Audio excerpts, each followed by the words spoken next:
Licence.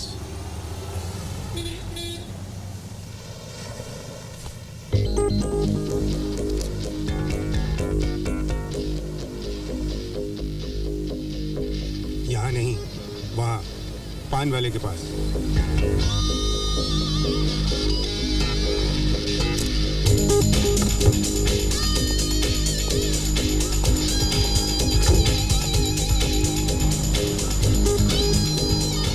ओ भैया। हाँ? वो हवलदार ने भेजा आपसे 500 रुपए लेने के लिए। क्या? मैं 500 रुपए दूं? हाँ। कितना?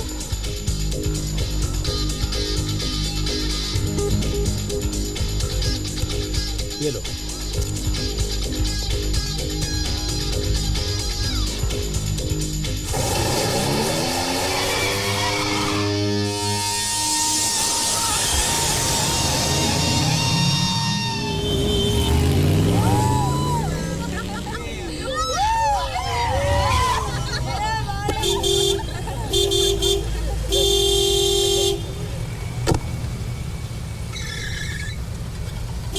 आज नहीं जाने वाला अमेरिका, फ्लाइट मिस हो गई तेरी। अरे क्या है? उड़ कर जाएगा क्या? रास्ते में तो 10 सिग्नल और मिलेंगे, घर जाके फिर एयरपोर्ट। सेम स्टफ बडी। और अब तुझे बर्थडे अमेरिका में नहीं, हम लोगों के साथ यहाँ सेलिब्रेट करना पड़ेगा। इम्पॉसिबल। अमेरिका जाने से मुझे कोई नहीं रोक सकता।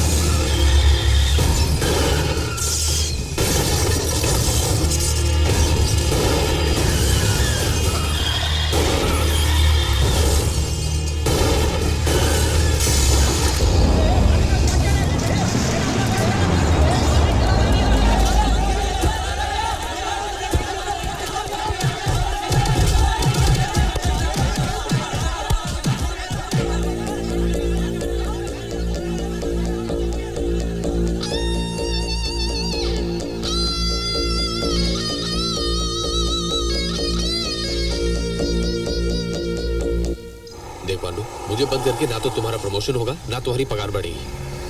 2000 देता हूँ मैं तुमको। अच्छा 3000 ले लो, मुझे छोड़ दो। देख 5000 से ज्यादा है भी नहीं मेरे पास। क्या कमी है तुम्हारी जिंदगी में? हैं? माँ बाप का दिया हुआ पैसा है, बेछूट आजादी है, नहीं है तो सिर्फ मकसद, वजह। जब से ये फॉरेन चैनल्स आए हैं हमारे घरों में, मैं बताता हूं तुम्हें पांडे, सभ्यता और संस्कृति खिड़कियों से बाहर कूद गई है। किसी को फिक्र ही नहीं है कि हमारी नई पीढ़ी जा कहां रही है। दोषी ये बच्चे नहीं, माँ बाप हैं जो इन्हें बिगड़ने देते हैं। वैसे करते क्या है माँ बाप तुम्हारे? जी नहीं है।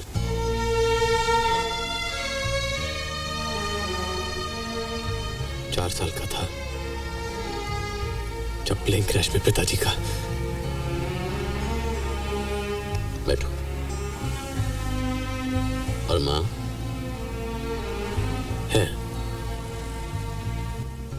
दूसरी शादी कर ली तो डैडी भी है। बहुत बड़े इंडस्ट्रियलिस्ट हैं। दोनों की फोटो अखबारों में छपती है। आइडियल कपल है। पर तुम्हारी माँ ने कुछ। आप जानना क्या चाहते हैं? एक बार बता देना आपको। बहुत ही खूबसूरत है, अमीर आदमी से शादी हुई है, उनकी अपनी जिंदगी है। सारा वक्त मुझे अपने पल्लू में बांध कर घुमा नहीं सकती वो। इसका मतलब ये तो नहीं आसान है सर, लेकिन आप उस घर में नहीं रहते जहाँ अपने माँ से बात करने के लिए आपको अपॉइंटमेंट लेना पड़ता है, जहाँ बिन मांगे आपके हाथ में पैसे थमा दिए जाते क्योंकि रखने की जगह नहीं होती है। आप किसी और दुनिया में रहते हैं सर, लेकिन जिस घर में मैं रहता हूँ ना, वहाँ जज्बातों का मजाक उड़ाया जाता है। मुझे अपने घर का फोन नंबर दो। नहीं सर, आप उन्हें यहाँ मत बुलाइए, आप कुछ नहीं जानते। तुम्हें कुछ नहीं होगा, मैं खुद बात करूंगा। नहीं sir, please please please. Sir ये इनका लाइसेंस है, इसमें इनके घर का नंबर है।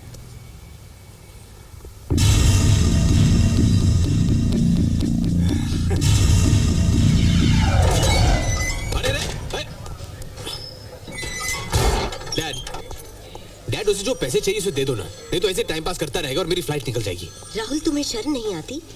अपने माँ बाप के बारे में इतनी बेहुदा बातें करते हुए? ओह कम ऑन मॉम, आप जानती हो मैं झूठ बोल रहा था। डैड, मैं तुम्हें झूठ बोलने के लिए ही डांट रही हूँ। तुम हद से ज्यादा बिगड़ते जा रहे हो। दोस्त, पार्टियाँ, रात को देर से घर आना। रात को कहाँ माँ, मैं तो सुबह जल्दी लौटता हूँ। इससे तो बात करना भी मुश्किल होता जा रहा है। देखो बेटा, तुमसे गलती हुई है, जाके डीसीपी साहब से माफी मांग लो। माफी? और मैं? डैड, आप जानते हैं कि ना तो मैंने कभी किसी से माफी मांगी और ना मांगने वाला हूँ। Come on dad, my flight. तो फिर सड़ो यहाँ पर। ठीक है, रहने दीजिए मुझे यहाँ, काटने दीजिए 6-8 महीने की सजा। डैड, आपको याद है ना, आपने मुझसे वादा किया था कि मेरे 21st बर्थडे के लिए आप मुझे अमेरिका भेजेंगे। याद है ना डैड?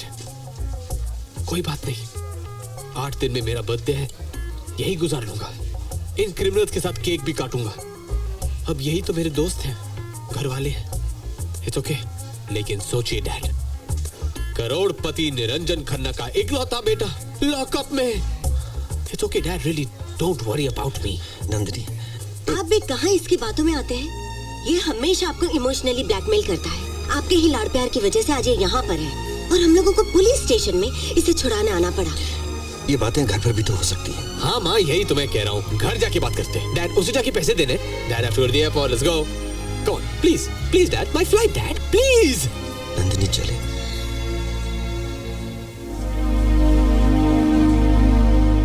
चलिए।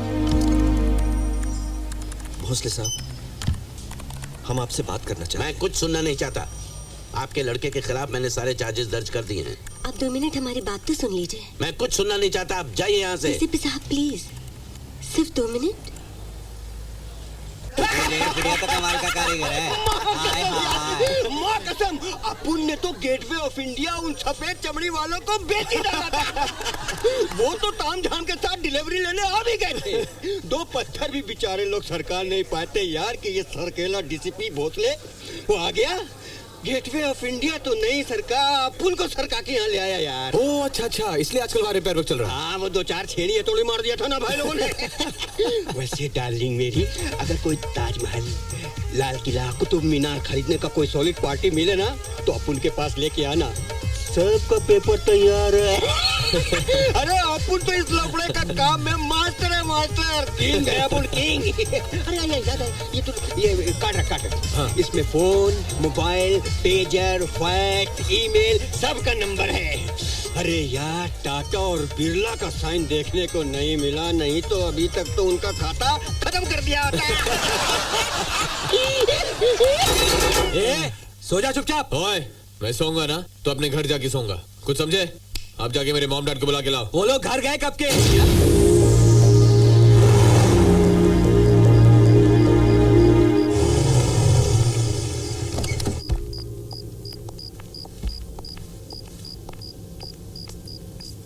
नंदिनी, क्या जो हम कर रहे हैं वो सही है? अपनी छोटी छोटी खुशियों के लिए बरसों इंतजार किया है मैंने, बहुत कुछ सहा इस मकाम तक पहुंचने के लिए। मैं नहीं चाहता मेरा बेटा जिंदगी में कोई तकलीफ सहे। मैं आपको बहुत चाहती हूँ, बहुत अच्छे इंसान हैं आप, और मैं चाहती हूँ मेरा बेटा बिल्कुल आप जैसा ही बने। जरा सोचिए, राहुल के लिए ये शरारत थी, लेकिन गाड़ियों में आग लग सकती थी, किसी की जान जा सकती थी। वो तो भगवान का शुक्र है कि हमें एक मौका मिला है राहुल को सुधारने का। मेरा यकीन मानिए, इसी में हमारे बेटे की भलाई है। देखिए मिस्टर खन्ना, मैं इसमें कर ही क्या सकता हूँ, या तो जुर्माना भरना पड़ेगा या जेल जाना पड़ेगा। योर ऑनर, जो जुर्माना होगा हम भर देंगे, और जेल भेजने से कुछ हासिल नहीं होगा। बहुत ही बदतमीज और बिगड़ा हुआ लड़का है सर। झूठ बोलता है, घूस देने से कतराता नहीं, बड़ों की इज्जत नहीं करता, और कायदा कानून तो जैसे उसके लिए है ही नहीं। गलती उससे जरूर हुई है योर ऑनर, पर उसे सजा की नहीं, सुधारने की जरूरत है। हमें पता है उसे बिगाड़ने में हमारे लाड़ प्यार का हाथ है। हमने लाख कोशिश की मगर नाकामयाब रहे। अब आप ही कुछ कर सकते हैं। ये सब मेरे बस के बाहर की चीज है। देखिए, मुझे कानून के दायरे में रह के ही काम करना पड़ता है। आप उसे ऐसी कोई सजा दे सकते हैं जिससे उसे अपनी गलतियों का एहसास हो, उसे ये पता चले कि जिंदगी में बुराइयों के साथ अच्छाइयाँ भी होती हैं। Please your honour. मैं देखिए मैं कुछ नहीं कर सकता। प्लीज आप अंदर नहीं जा सकती, रुक जाइए। जज साहब प्लीज मेरी बात सुनिए। चलिए बाहर चलिए। सर पिछले 4 हफ्तों से मैं आपकी अपॉइंटमेंट लेने की कोशिश कर रही हूँ और आप हर बार मुझे टाल देते हैं। आज मैं यहाँ से नहीं जाने वाली। देखिए प्लीज यहाँ लोग बैठे। Neha Sengupta from India times. Actually मैं इंडियन पीनल सिस्टम पे एक इवैल्यूएटरी आर्टिकल लिख रही हूँ। मुझे आपका ज्यादा वक्त नहीं चाहिए, सिर्फ 5 मिनट। नहीं, देखिए, प्लीज बात लिसन टू मी। मेरा पहला सवाल, पिछले 25 सालों से आप इस कुर्सी पर बैठ के फैसले सुना रहे हैं, लेकिन आपने एक दिन भी ये सोचा कि आपके सुनाए गए फैसलों से गुनहगारों में परिवर्तन आ रहा है या नहीं? क्योंकि सजा का मतलब तो ये है कि आदमी अपने गुनाहों को महसूस करे। देखो तुम अभी। हाँ मुझे पता है, सब यही कहते हैं, हमारे हाथ बंधे हुए, हम कुछ नहीं कर सकते। राइट। मैं बैठ के कानून की किताब तो नहीं लिखता। मेरे मन में जो सजा है किसी को तो नहीं दे सकता, चाहे मुझे अच्छा लगे या बुरा। देखो अभी आप जाइए। लेकिन नतीजा क्या सर? आज की तारीख में ऐसे लाखों केसेस हैं जिनकी सुनवाई नहीं हुई है। हजारों लोग जेल में पड़े बिना किसी मुकदमे के। कौन गौर करेगा इस सच्चाई पर? देखिए मैं रोज 8 घंटे काम करता हूँ। पिछले 25 सालों में सिर्फ 10 मरतबा छुट्टी ली। एक जज कानून के दायरे में रहकर इससे ज्यादा और क्या कर सकता है? कुछ नहीं कर सकता। आप बहुत कुछ कर सकते हैं सर, लेकिन सवाल वही है कि आपको कुछ नया करना है। ये देखिए, अपनी रिसर्च के दौरान ये मेरे हाथ आया। अमेरिका में एक जज ने गुनहगार को जेल भेजने के बजाय 200 घंटे रास्ते साफ करने का काम दिया। सजा खत्म होते होते उसमें इतना बदलाव आ गया कि वो सारी दुनिया के लिए मिसाल बन गया। ये देखिए, प्रेसिडेंट बिल क्लिंटन ने खुद इस जज को सम्मानित किया है सर।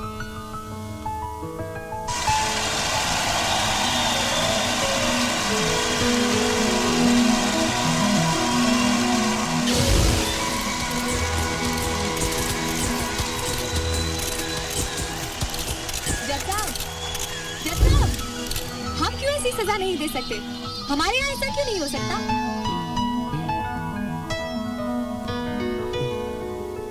इस कुर्सी पर बैठकर पिछले 25 सालों में मैंने कई फैसले दिए हैं, पर आज का मेरा ये फैसला सजा नहीं सबक है। आज जो मैं सजा सुनाने जा रहा हूं वो इस देश के कानून का एक ऐसा पहलू है जिसे पिछले कई सालों में किसी भी जज ने इस्तेमाल ही नहीं किया। और मुझे पूरा विश्वास है कि मेरे इस अनोखे फैसले से हिंदुस्तान के जुडिशरी सिस्टम में एक परिवर्तन आएगा। राहुल खन्ना एक निहायत ही बदतमीज और बिगड़ा हुआ लड़का है जिसे जिंदगी की कोई समझ ही नहीं है, और मैं ये चाहता हूं कि वो आगे चलकर हिंदुस्तान का एक आदर्श नागरिक बने। सारी जिंदगी का तजुर्बा जिनके पास हो, उन बुजुर्गों के अलावा इस नई पीढ़ी को संस्कार सिखाने वाला भला और कौन हो सकता है? और इसी बात को ध्यान में रखते हुए मैं राहुल खन्ना को शहर से दूर आशियाना वृद्धाश्रम में पूरे 1 महीने रहकर बुजुर्गों की सेवा करने की सजा सुनाता हूँ। इस सजा के दौरान राहुल खन्ना अपने घर वापस नहीं आ सकते और ना ही उनके कोई दोस्त या परिवार वाले वहाँ रहने जा सकते हैं। वहाँ रहकर राहुल को वृद्धाश्रम के हर नियम का पालन करना होगा, और इस दौरान अगर उसने कोई बदतमीजी की या वहाँ से भागने की कोशिश की या फिर उसके खिलाफ एक भी कंप्लेन आई तो उसकी ये सजा दुगनी हो जाएगी। और उसके बावजूद भी अपनी हरकतों से बाज नहीं आया तो उसे जेल में डाल दिया जाएगा। आप तो बिल्कुल ध्यान से बात करते नहीं। सर, आप विश्वास ही नहीं करेंगे, पर जज मूर्ति ने राहुल खन्ना को, निरंजन खन्ना के बेटे को पूरे 1 महीने वृद्धाश्रम में रहकर सेवा करने की सजा सुनाई है। मैं इतनी खुश हूँ, जज मूर्ति ऐसी सजा सुनाएंगे, मैंने तो ये सपने में भी नहीं सोचा था। क्या कंक्लूजन है मेरे आर्टिकल के लिए? कल तो इसे मैं अपने फ्रंट पेज पर छाप ही रही हूँ। ये देखिए, my article is also ready. कचरे के डिब्बे में फेंक दो इसे। हम क्या गॉसिप मैगजीन प्रिंट करते? और क्या होगा तुम्हारी इस फ्रंट पेज न्यूज से? रबिश। एक अनोखी सजा, कानून में नया परिवर्तन, क्या लिखोगी तुम? न्यूज तब होगी जब वो लड़का या तो सुधर जाएगा या वैसा ही रहेगा। नेहा, कितनी बार मैं तुम्हें समझाऊं, इन सनसनी चीजों से सिर्फ पेपर बिकता है, उससे हासिल कुछ नहीं होता। क्यों इस पेपर की शुरुआत हुई थी, आज मैं इसे क्यों चला रहा हूं? हमेशा मैं तुमसे कहता आया हूं कि लिखने से पहले 1 मिनट रुको, सोचो क्यों लिख रही हो तुम। और अगर तुम सच्ची पत्रकार होती तो उस लड़के के साथ जाती, वहां रहने के बाद उसमें कोई बदलाव आया भी है या नहीं ये देखती, फिर मुझे अपना आर्टिकल देती और तब मैं जरूर उसे फ्रंट पेज पर छापता। ठीक है, तो अगर मैं वहाँ जाकर एक पूरा महीना रहूंगी तो आप कोई भी बहाना बनाकर मुझे वापस नहीं बुलाएंगे। याद आ रही होगी ना? तब भी नहीं। ठीक है, नहीं बुलाऊंगा। Thank you daddy. Daddy, I love you. ये रहे आपके जायदाद की पेपर्स। आज के बाद मैं आपकी जिंदगी से हमेशा के लिए बेदखल हो रहा हूं। आज के बाद आपका और मेरा कोई रिश्ता ही नहीं है। ना मैं आपका बेटा हूँ, ना आप मेरे माँ बाप है। मैं हमेशा के लिए जा रहा हूँ। 1 मिनट बेटा, एक ही महीने की तो बात है। मैं अगली बुकिंग अभी करवा दूं। नहीं, मेरी सजा दुगनी हो सकती है। मैं जेल भी जा सकता हूँ। आप अपने पैसे क्यों बर्बाद करते हैं? हम तुम्हारे दुश्मन नहीं है राहुल। हमने जो किया तुम्हारी भलाई के लिए किया है। हाँ, आपको तो पद्मश्री मिलना चाहिए। आपने अपने इकलौते बेटे को ऐसी सजा दिलवाई है। ना जाने काम मारे वो बुड्ढों के बीच में धकेल दिया मुझे। आज मुझे शक हो रहा है कि आप दोनों मेरे माँ बाप हो भी या नहीं। राहुल, हम तुम्हारे साथ आ रहे हैं। अगर वो जगह जरा भी गलत हुई तो मैं खुद जज साहब से बात करूं। नहीं, बिल्कुल नहीं। एक बार वो भोसले से बात करने भेजा था आपको, उसका नतीजा आज भुगत रहा हूं मैं। अब मैं कोई रिस्क नहीं लेना चाहता हूँ। आप लोग को जो करना था आप लोग ने कर लिया। अब आप मुझे अपने हाल पे छोड़ दीजिए। Thank you very much. Rahul, चल पांडु।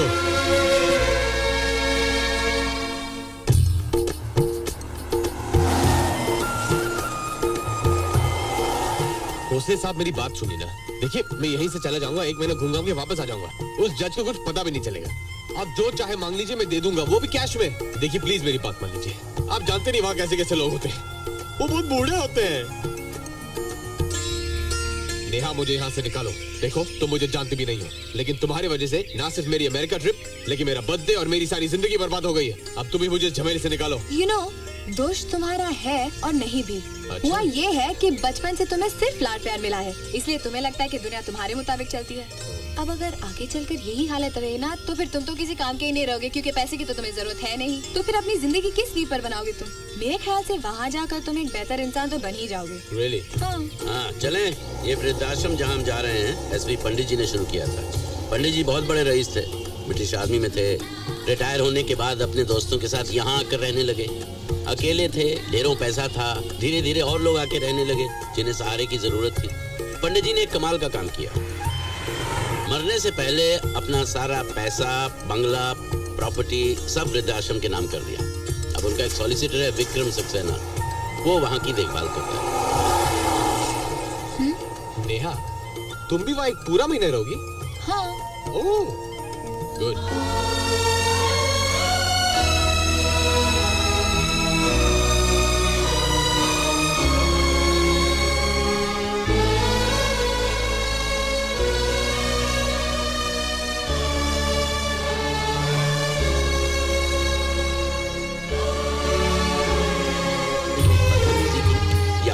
कोशिश की, या फिर तुम्हारे खिलाफ एक भी शिकायत उनके पास आई तो वो तुम्हारी सजा दुगनी कर देंगे, या फिर तुम्हें जेल में डाल देंगे।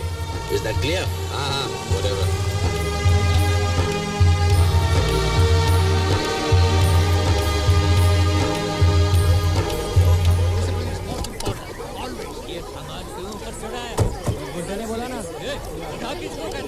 पूछ लेते हैं। लेकिन मुझे ठंड नहीं लगेगी।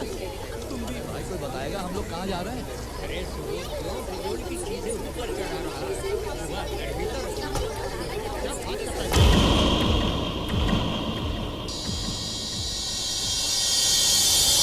एक्सक्यूज मी, मेरा हैट पकड़ा दीजिए प्लीज। मेरा हैट पकड़ा दीजिए।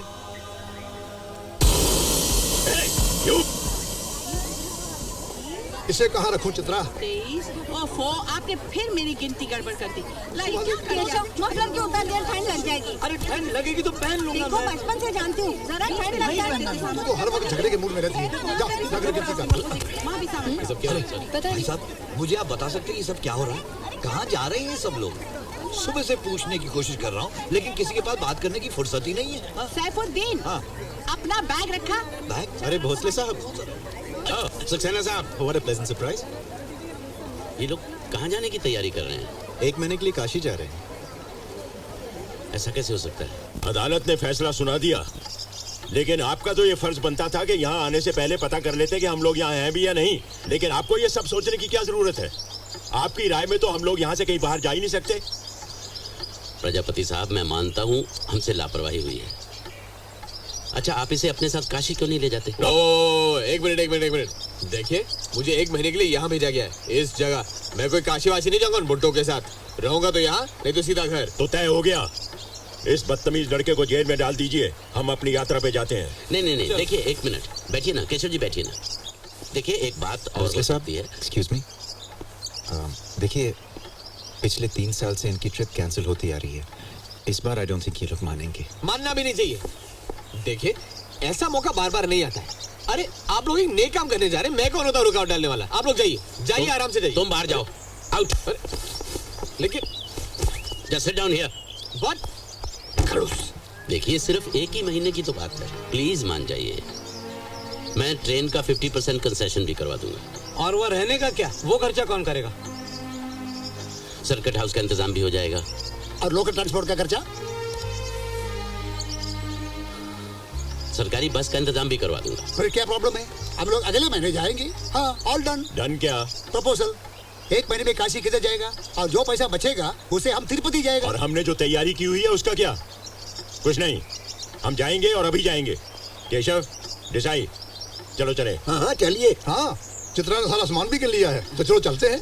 ना जी ना, मैं कहीं नहीं जाती। मैं तो कहती हूँ जाते वक्त अड़चन आ जाए तो बदशगुनी होती है। अरे मेरे बहन के ननन के देवर के ससुर जी ऐसी ही यात्रा पर जा रहे थे और किसी ने उन्हें टोक दिया तो वो रुक गए। और कमाल की बात ये है कि जब वो रुक गए तो जिस ट्रेन में वो जाने वाले थे उसका एक्सीडेंट हो गया। अब वो बच गए। मैं नहीं जाती, ये तो मेरे घर में ही हो चुका है, मैं नहीं जाती भाई। फिर तो नहीं जाना चाहिए। देखिए प्रजापति, कोई मतलब है इस तरह से अपना प्लान बदलने का? अरे कल का किसने देखा है? मैं तो जा रहा हूँ। और कौन कौन जा रहा है मेरे साथ? मैं।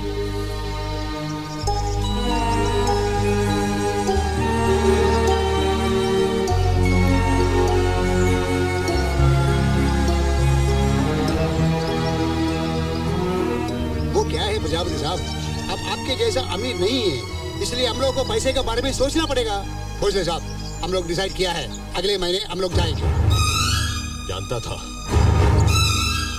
जानता था थोड़े से पैसों के लिए तुम सब लोग अपने आप को गिरवी भी रख सकते हो। लानत है, अपने फैसले खुद करने का हौसला ही नहीं किसी में। भेड़ बकरियों की तरह जिंदगी जी रहे हैं, जिसने जिस तरफ हाँका चल पड़े। अरे जरूरत क्या थी उस पुलिसमैन की हाँ में हाँ मिलाने की? ना कह देते तो क्या कर लेता वो? बहुत बड़ा कलेजा चाहिए अपनी बात मनवाने के लिए, जिगर चाहिए, जिगर। अरे 13 बरस का था जब घर छोड़ने का फैसला किया था। शिप के होल्ड में छुपकर कलकत्ता से बर्मा पहुंच गया था मैं। जिंदगी में सबसे पहला काम पत्थर तोड़ने से शुरू किया था और आखिरी काम हीरो की तिजारत। ये छोटी मोटी रकम का लालच सिर्फ उन लोगों को होता है जिन्होंने कभी पैसा देखा नहीं। लेकिन प्रजापति ने अपनी जिंदगी में बेइंतहा दौलत देखी है। आज भी डायमंड मार्केट में प्रजापति का नाम इज्जत से लिया जाता है। अरे प्रजापति साहब, आप कहीं जा रहे हैं क्या? मेरा दिमाग खराब मत करो साहबू। 4 पैसों के कंसेशन की वजह से सारा तीर्थ यात्रा का प्रोग्राम कैंसिल कर दिया। कंसेशन दे रहा है, भगवान से मिलने के लिए भी कंसेशन चाहिए इनको। और वो सुब्रमण्यम बिन पेंदे का लोटा जिंदगी भर क्लर्की करता रहा। 300 रुपए से शुरू हुआ था और 1300 रुपए पे रिटायर हो गया। 800 रुपए की बचत इसके लिए अली बाबा के खजाने से भी कहीं बढ़कर है। खुद तो गया नहीं और बाकियों को भी जाने से रोक दिया गधे ने।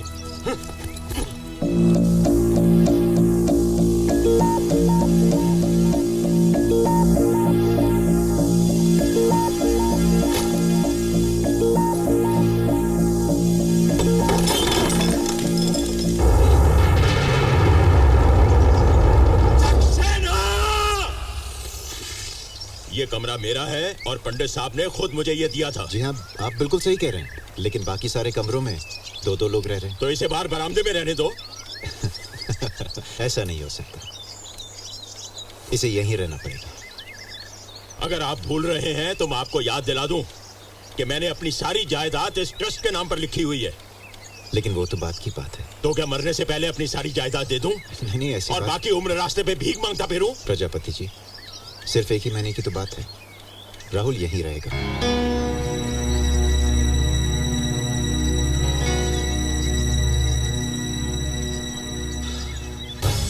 लेकिन ये कमरा मेरा है और यहाँ मेरे असूल चलेंगे। जी, जो मैं कहूंगा वही होगा। बिल्कुल। मेरा जो रूटीन है वो बिल्कुल नहीं बदलेगा। पिछले 7 साल से ये कमरा मेरे ताबे में है, इसलिए यहाँ रहने के असूल मेरे होंगे। बिल्कुल। कोई मेरी चीजों को हाथ नहीं लगाएगा। हाँ। और जब तक मैं सवाल न करूं कोई मुझसे बात नहीं करेगा। रात को 8 बजे के बाद कमरे में रोशनी नहीं होगी, खिड़कियां बंद होंगी और पंखा तेज नहीं चलेगा। जी। सोने से पहले मैं रेडियो पर हमेशा जयमाला सुनता हूँ, उसके बाद कोई म्यूजिक नहीं बजेगा। जी नहीं। और बाथरूम सुबह पहले मैं इस्तेमाल करूंगा। ओके? राहुल, सुन लिया ना तुमने? हाँ हाँ सुन लिया। एक बात और, हाँ जी। इस कमरे में कोई भी नया रूल बनाने और तोड़ने का हक सिर्फ मुझे होगा। सुन लिया आपने? हिटलर चले गए, बटलर छोड़ गए। Shut up! You shut up. और बदतमीजी तो बिल्कुल बर्दाश्त नहीं करूंगा। Okay, all the best.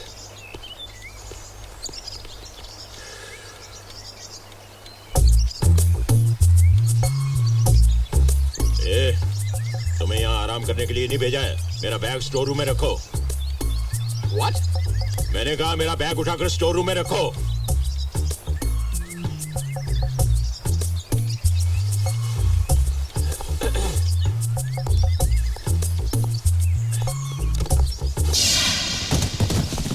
रख दिया।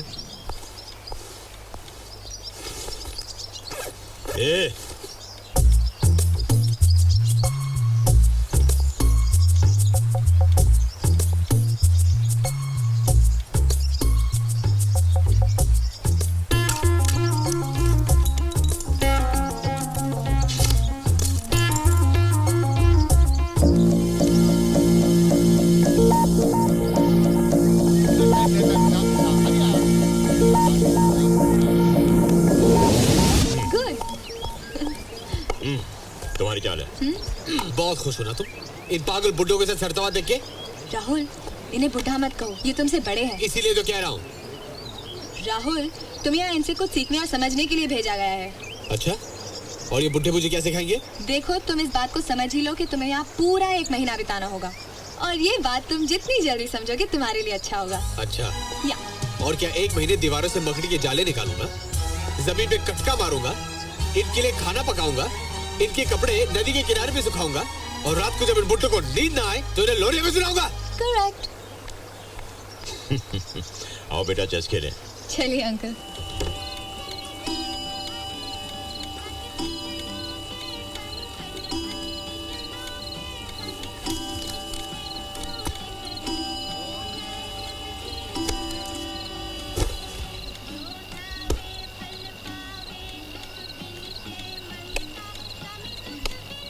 अरे पंखा तो चलने दो, खिड़कियां भी बंद है।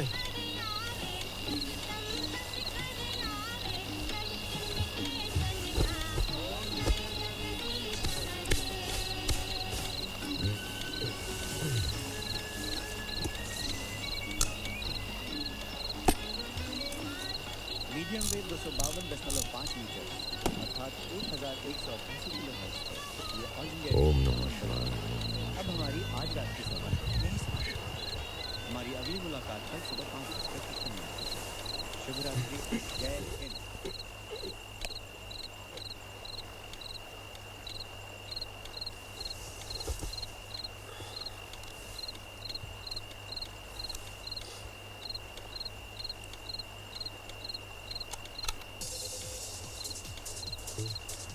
म्यूजिक बंद, म्यूजिक बंद, म्यूजिक बंद करो।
उठो, मॉर्निंग वॉक के लिए जाना है।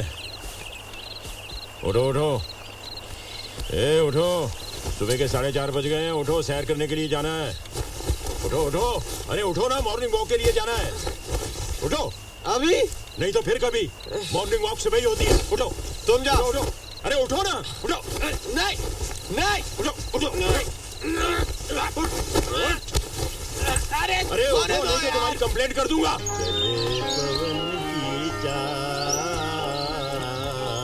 जग में चले पवन की चाल। इतने खुश क्यों हो रहे हो तुम? भगवान ने मुझे जिंदा रखकर एक दिन और दिखाया है, इसलिए।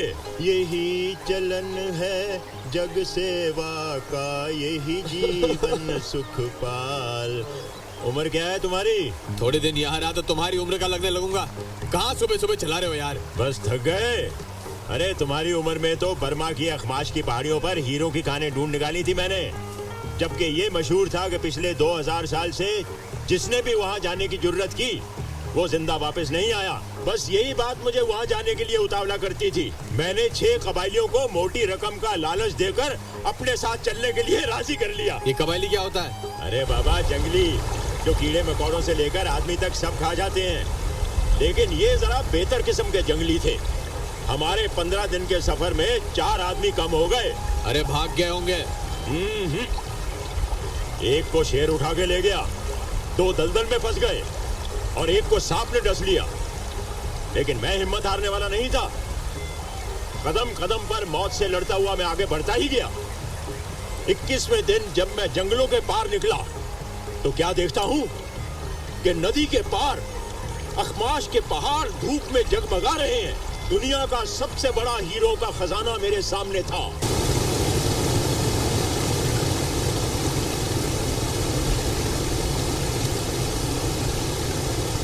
आपको यहाँ भेजा क्यों गया है? मुझे यहाँ भेजा नहीं गया है, मैं अपनी मर्जी से आया हूँ।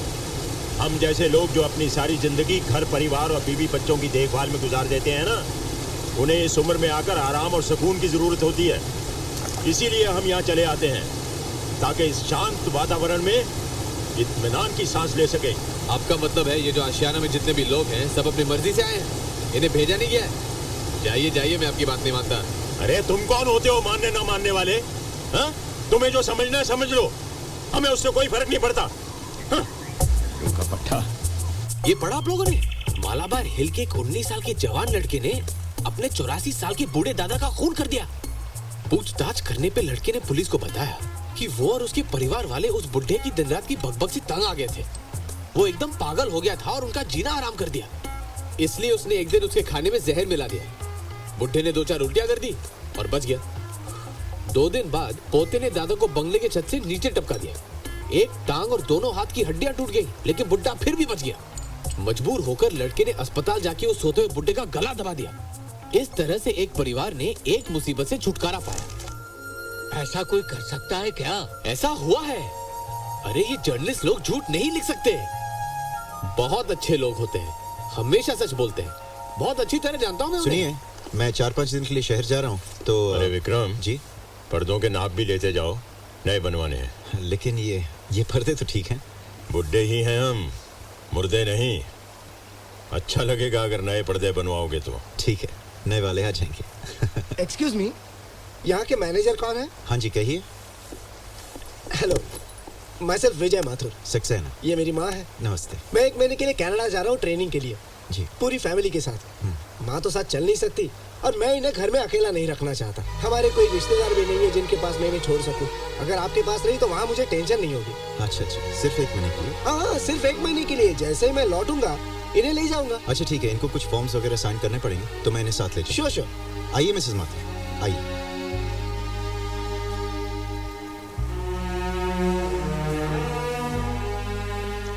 एक मिनट।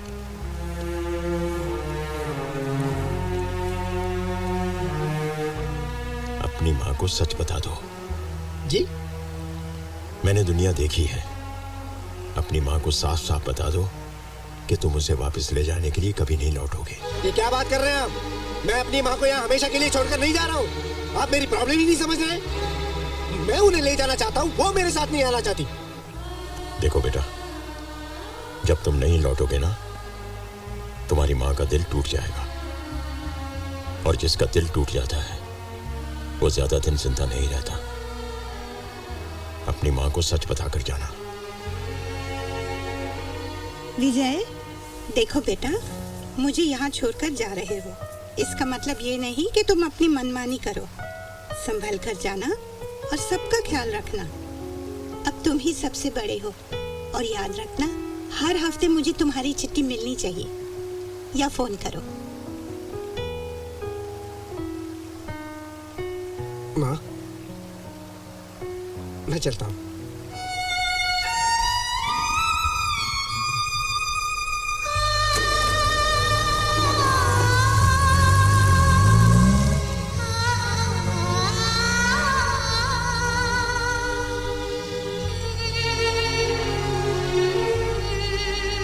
हमारे आशियाने में आपका स्वागत है मिसेस माथुर।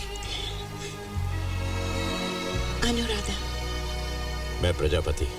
आइए। आपको यहाँ कोई तकलीफ नहीं होगी।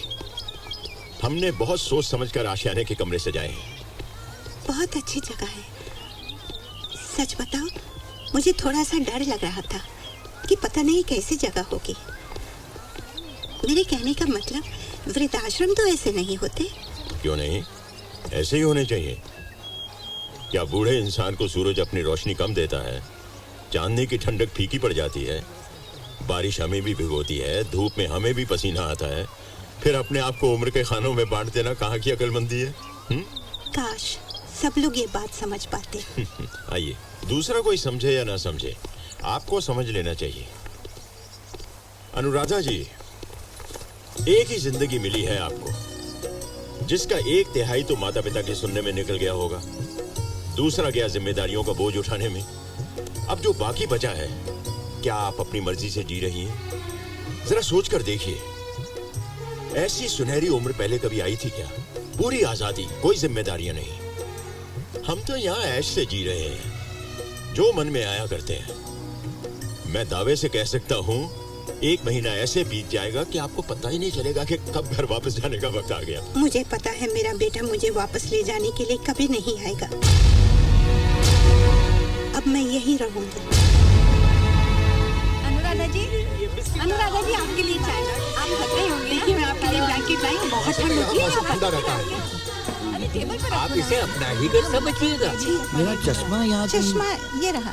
देखा, कह रहा था ना मैं आपसे, 4 घंटे भी नहीं हुए वो अपनी माँ को छोड़ के चला गया। ए, तुम यहाँ आराम करने के लिए नहीं आए हो। जाओ, जाकर ऑफिस में अकाउंट चेक करो। तुम्हारे जैसे बहुत लड़के सीधे किए हैं मैंने। वहां बर्मा में जब मैं सड़क पर निकलता था ना, तो सारे लड़के आवारागर्दी छोड़कर इधर उधर छुप जाते थे। तुम तो चीज ही क्या हो। अरे आप आइए आइए आइए आइए आइए। अरे क्या कुर्सी पर गंदे चावल रख देते हो? आइए आइए, बैठिए ना, आइए। आपको डायबिटीज तो नहीं है? हाँ, पहले थी, अब नहीं है। बेसन के लड्डू जल्दी में थोड़े ही बनाए थे। मुझे बेसन के लड्डू बहुत पसंद है। ये आपका पोता है? कौन ये? नहीं नहीं नहीं नहीं, इसे तो सजा मिली है। 1 महीना यहाँ रहकर हमारी सेवा करेगा। एक जुर्म में पकड़ा गया था। इसे और तो कोई अपने कमरे में रखने के लिए तैयार नहीं था, तो मैंने सोचा कि चलो मैं ही रख लेता हूँ। यहाँ की सारी जिम्मेदारी तो मेरे ऊपर ही है। राहुल बेटा, जाओ जाओ, जाकर अपना काम पूरा करो। ये आपकी पत्नी है? जी हाँ, और ऐसी वैसी भी नहीं थी, बर्मा की राजकुमारी थी, राजकुमारी। अरे माइंड ब्लोइंग लव स्टोरी था उनका, पता आपको? तुम्हें वो कोर्ट का जजमेंट याद है ना? रहने दीजिए।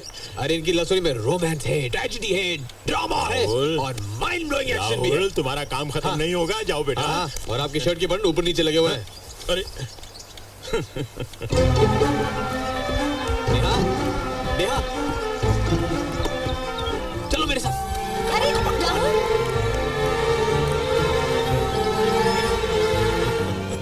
लीजिए ना। नहीं, आप खाइए। क्या? बुढ़ा लाइन मार रहा है। Rahul, what's wrong with you? अरे मैंने क्या किया? मैं तो सिर्फ दिखा रहा था तुम्हें। वो क्या है ना राहुल, जब किसी को कोई अच्छा लगता है तब वो उसे खुश करने की कोशिश करता है। क्यों? प्यार। और जब प्यार होता है तब तुम उसकी खुशी अपनी खुशी से बढ़कर चाहते हो, और वो भी तुम्हारी खुशी चाहती है। वो भी तुम्हें जो अच्छा लगता है वही करती है, कहती है। अरे जाओ यार, तुम भी एकदम कमाल की हो। इतनी अच्छी चीज तुम्हें दिखाने ले आया था मैं, और एक तुम हो तो सीधा अपना बकबक शुरू कर दिया। पर तुम्हें क्या परेशानी अगर प्रजापति साहब अनुराधा आंटी को पसंद करते हैं? उन्हें कितना अच्छा लग रहा होगा। तुम कहना क्या चाहती हो कि अब वो भी पीपी से प्यार करेगी? हो सकता है, क्यों नहीं। अच्छा एक बात बताओ, अगर मैं भी तुम्हें खुश रखूं, तुम्हारा ख्याल रखूं, क्या तुम भी मुझसे प्यार करोगे और मुझे खुश रखने के लिए मुझे इस जगह से निकलने में मदद करोगी? कभी नहीं। पर अगर मैं वो सब कुछ कहूं जो तुम सुनना चाहती हो तो? नो। अगर मैं तुम्हारी आंखों में देखकर मुस्कुरा दूं तो? नहीं।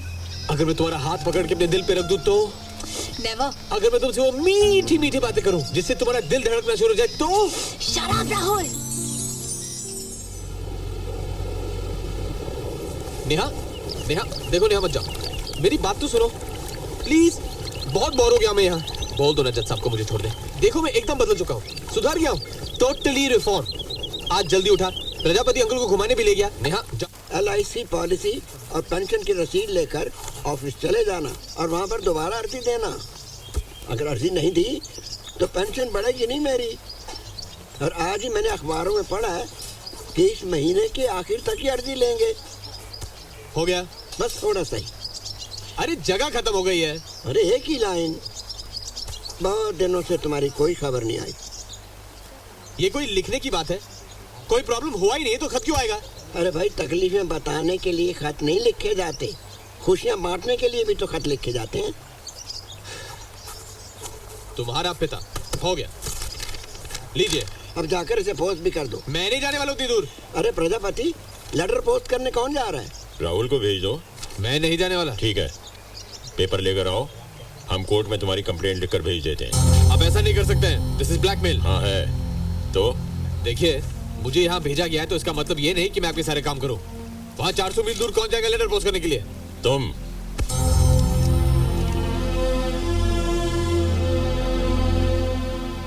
नेहा चलो मेरे साथ। पागल हो गए हो तुम? देखो, मेरे बारे में जानने का इससे अच्छा मौका नहीं मिलने वाला तुम्हें। मैं तुम्हें बताना चाहता हूँ कि मेरे अंदर क्या क्या चेंजेस हुए हैं। You can document my reformation. हाँ तो आंटी आप क्या कह रही थी? मैंने क्या कहा? पात्र वाला your letter. Keshav your letter. Shanta ji your letter. Gujral ji आपका लेटर। ये देसाई साहब आपका लेटर। वाडिया जी आपका लेटर।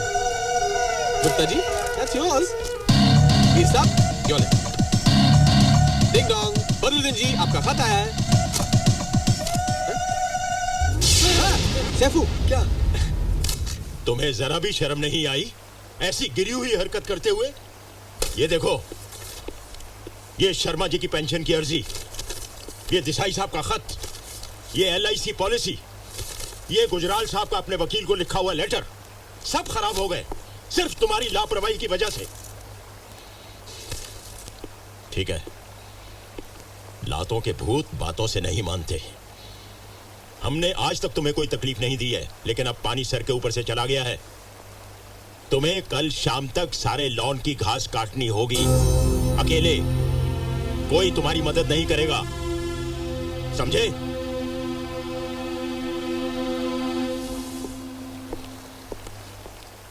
प्रजापति साहब, इसे सजा क्यों दी गई है? ओए पुत्र, इसमें क्या खराबी है? काम का काम, वर्जिश की वर्जिश। तेरी उम्र में मैं अखरोट हथेली पर रखकर एक फटके से तोड़ देता था। आय हाय, क्यों झूठ बोल रहे हो? तुम्हारी माँ ने मुझे सरोता दिया था अखरोट काट काट के तुम्हें खिलाने के लिए। रहने दे, तुझे कुछ याद नहीं। मुझे सब याद है। दो ही चीज तो तुम्हारी माँ ने मुझे दी थी, एक तुम और एक तुम्हारा सरोता। फिर तेरी बकवास शुरू हो गई। देखो बेटा, तुमने गलती की है, अब सबसे पहले जाकर माफी मांगो।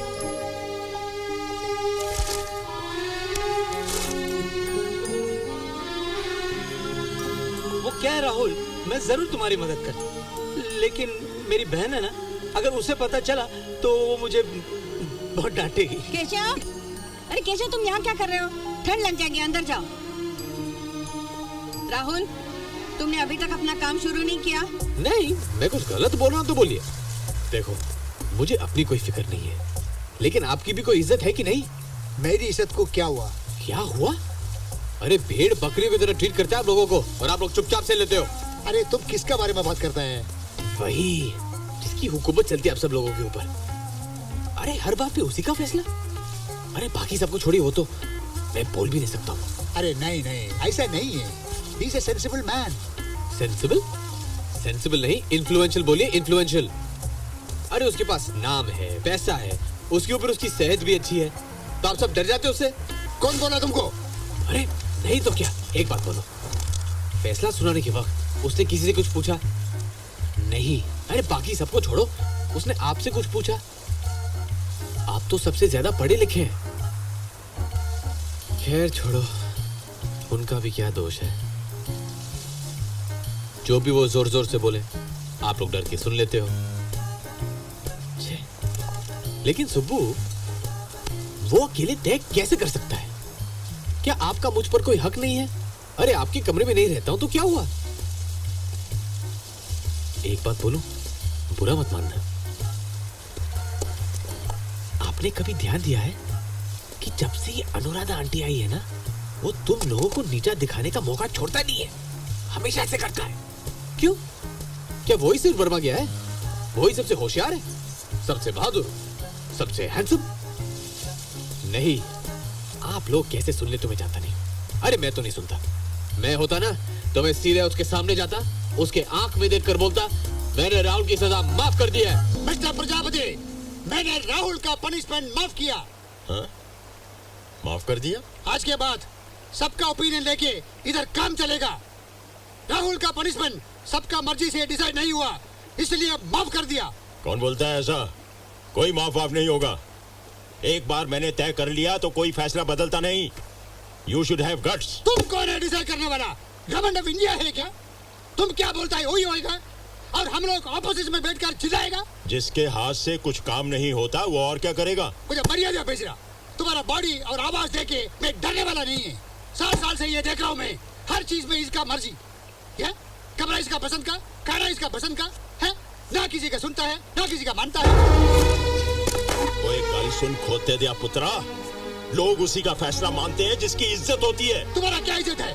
मैं वैसा किया, ऐसा किया, जंगल काटा है, पहाड़ी तोड़ा, ऐसा कहानी बोलने से आदमी का इज्जत होता है क्या? कहानी नहीं, हकीकत है। तुम्हारी तरह डर डर के जिंदगी नहीं बिताई मैंने, काम किया है। तुम्हारी तरह फाइलें नहीं टपकाई, हीरो के साथ खेला हूँ।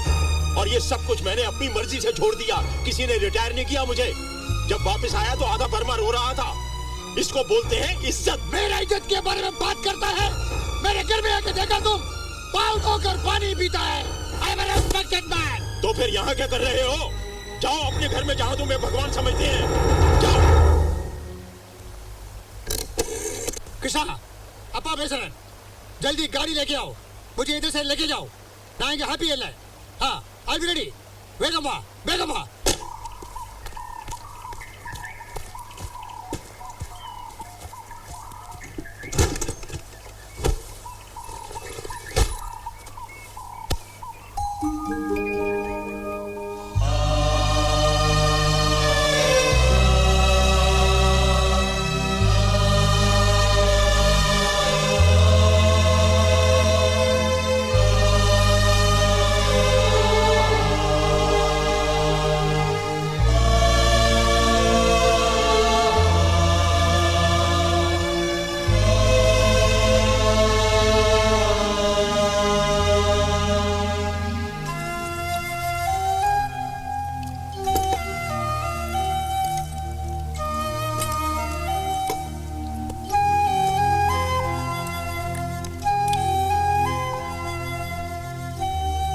खाना लग चुका है, आइए। मुझे रोटी खिलाने वाला जिंदा है, इतना बदनसीब नहीं कि यही बड़ा रहना पड़े। चाहिए अगर आप खाइए। Thank you very much for asking me. मेरे सर पर मत बैठो, प्लीज गो।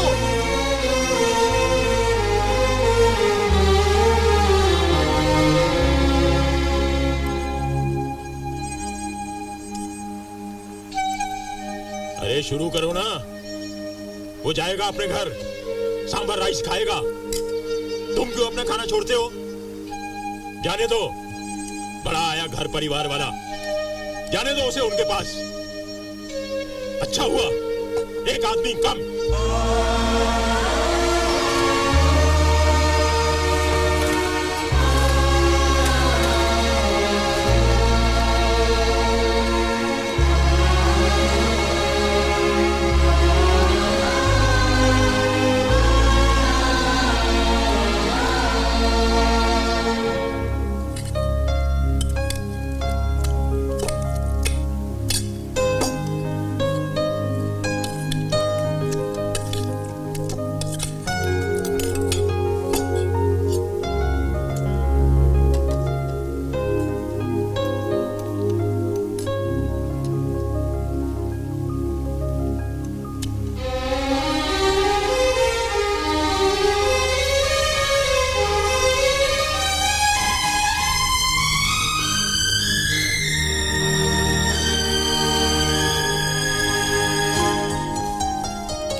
इस जगह से तुम्हारे घर का फासला 4 घंटे का है और पिछले 10 घंटे से तुम यहाँ बैठे हो। क्या लगता है तुम्हें तुम्हारा बेटा आएगा और तुम्हें लेके जाएगा यहाँ से? रास्ते में उसकी गाड़ी खराब हो गई होगी। तुम्हारा दिमाग खराब हो गया है। अरे जो पिछले 7 सालों में 7 मिनट के लिए यहाँ नहीं आया वो अब क्या आएगा? तुम छोड़ कर आए थे उसे क्योंकि उसकी और बहू की लापरवाही सही नहीं जाती थी तुमसे। एक छोटे से कमरे में डर के मारे चुपचाप पड़े रह रहकर दम घुटने लगा था तुम्हारा, इसलिए इज्जत की जिंदगी जीने के लिए तुम यहाँ चले आए। अब यहाँ से छोड़कर कहाँ जाओगे? कब तुम्हें ये बात समझ में आएगी कि अब यही हमारा घर है? इस तरह सामान लपेट कर चले आने से तो अच्छा होता कि तुम मेरा गरेबा पकड़ कर कहते कि मैं यहाँ से क्यों जाऊं। अगर तुम्हें कुछ तकलीफ है तो तुम यहाँ से चले जाओ ना प्रजापति। उस कल के आए हुए छोकरे की बेहुदा हरकतों से टूटने वाला रिश्ता नहीं है हमारा। अरे 7 साल बिताए हैं हमने एक साथ। इतनी आसानी से जाने नहीं देगा ये प्रजापति तुम्हें।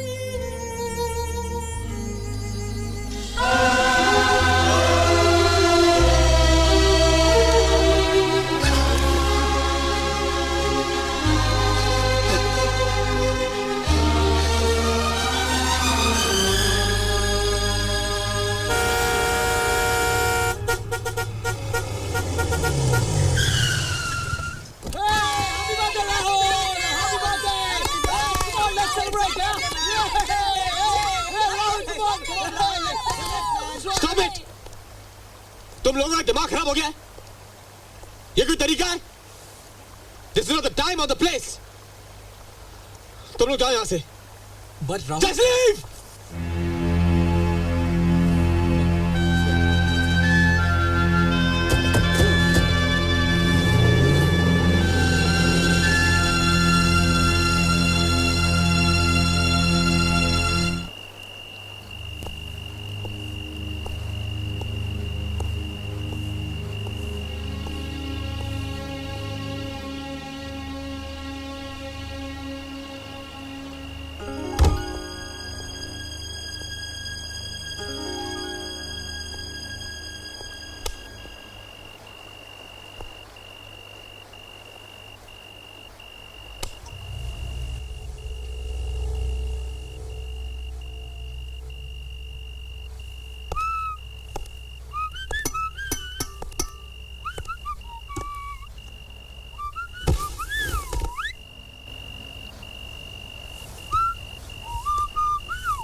पीपी,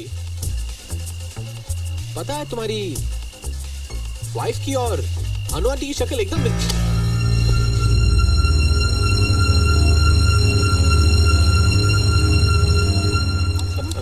अरे ओ सुब्रमण्यम, ये देख तेरे काम की खबर है। मद्रास मेरा में काम का न्यूज मैं खुद पढ़ूंगा प्रजापति। तुम तुम्हारा काम का न्यूज़ पढ़ो। Good morning, everyone. Hello. Hello Rahul. Dad. कैसे हो बेटा? कैसे हो Dad? Thanks. Many happy returns of the day. Thanks, Dad. और सुनो मैं hello Rahul, many happy returns of the day. Thanks, Mom. हम लोग तुम्हारे जन्मदिन के लिए वहाँ आ रहे हैं। नहीं, ये लोग यहाँ कोई बर्थडे नहीं मनाते। बेटे तुम उसकी फिक्र मत करो, हम उन्हें मना लेंगे। नहीं, आप लोग प्लीज यहाँ मत आइए। बाय। क्या हुआ सबको?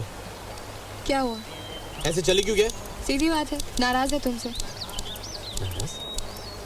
तो अब माफी मांग लो, शायद मान जाएंगे। माफी और मैं नो चांस।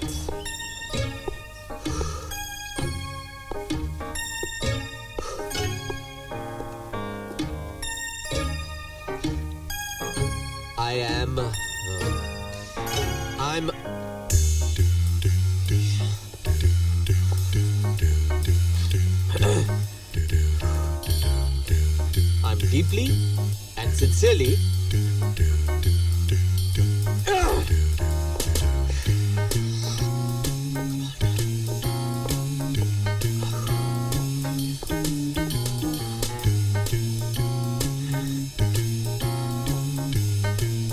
ओके, ठीक है।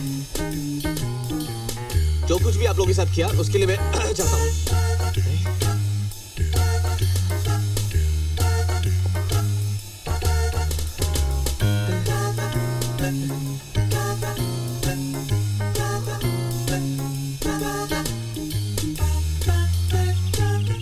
I'm sorry. इतनी मेहनत तो मैंने किंग कॉन्ग को पिछाड़ने में भी नहीं की थी। वो सब तो ठीक है, लेकिन वो सॉरी किस बात के लिए कह रहा था? प्रजापति साहब, हम पार्टी करते हैं, है ना दीदी? नहीं, कोई पार्टी वार्टी नहीं उस बेवकूफ के लिए। अब छोड़िए ना, आज जन्मदिन है उसका। पार्टी तो देना चाहिए। देखो, उस लड़के के लिए जो भी करना है तुम लोग अपनी तरफ से करो। मैं अपनी जेब से एक कौड़ी भी नहीं देने वाला। कोई बात नहीं, मैं दे दूंगी। आप पार्टी में तो आएंगे ना? क्या हो गया तुम लोगों को? उस निकम्मे के लिए क्यों पार्टी करनी? कल जब वो घर जाएगा तो रोएंगे भी क्या आप लोग? बस कोई पार्टी वार्टी नहीं। ऐसे कैसे? वो यहाँ अकेला है, उसको जन्मदिन की पार्टी देना हमारा फर्ज बनता है। अरे ऐसी पार्टी देंगे वो जिंदगी भर याद रखेगा हमें। और आप अगर उसे पार्टी देंगे तो उसको भी समझ आ जाएगा कि माफी मांगने से कोई पहाड़ नहीं टूट पड़ता। कर लो जो करना है वो, पर मुझसे कोई उम्मीद मत रखना। मैं सिर्फ खाना खाने आऊंगा। कहाँ? कितना अच्छा लगता है जब ऐसा मौका आता है। टेबल पर हर चेहरे पे मुस्कुराहट, हर कोई खुश। लेकिन खुशियों को बुलाने के लिए बहानों की सीढ़ियां लगानी पड़ती हैं, क्योंकि वो खुद से कभी नहीं आती। प्रजापति साहब, आपका खत।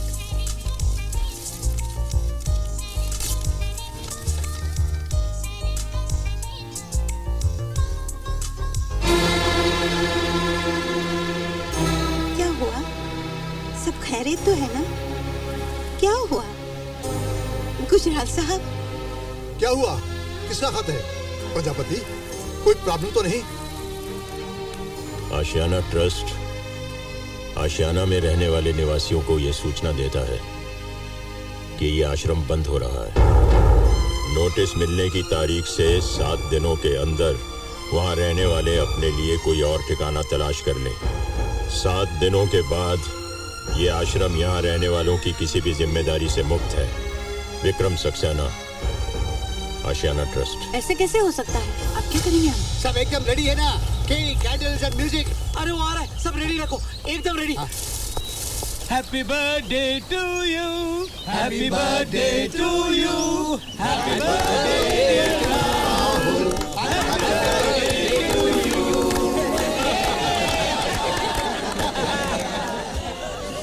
हो गया?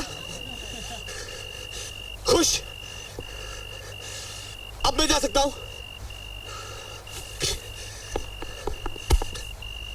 आज तक मैं समझती थी कि तुम्हारे अंदर एक अच्छा इंसान कहीं ना कहीं सांस ले रहा होगा, लेकिन तुमने मुझे गलत साबित कर दिया राहुल। तुम तो एक खुदगर्ज इंसान हो जिसमें प्यार, जज्बात, एहसास नाम की तो कोई चीज ही नहीं है। जानते हो किन हालात में इन्होंने तुम्हें ये पार्टी दी है?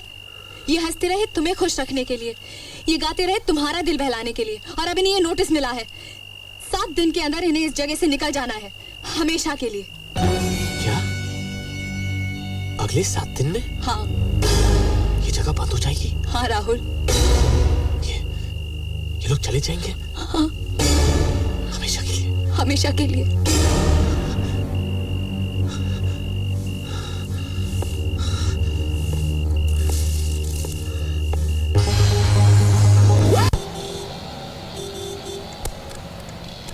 आशियाना के निवासियों को जगह खाली करने का नोटिस मिला है।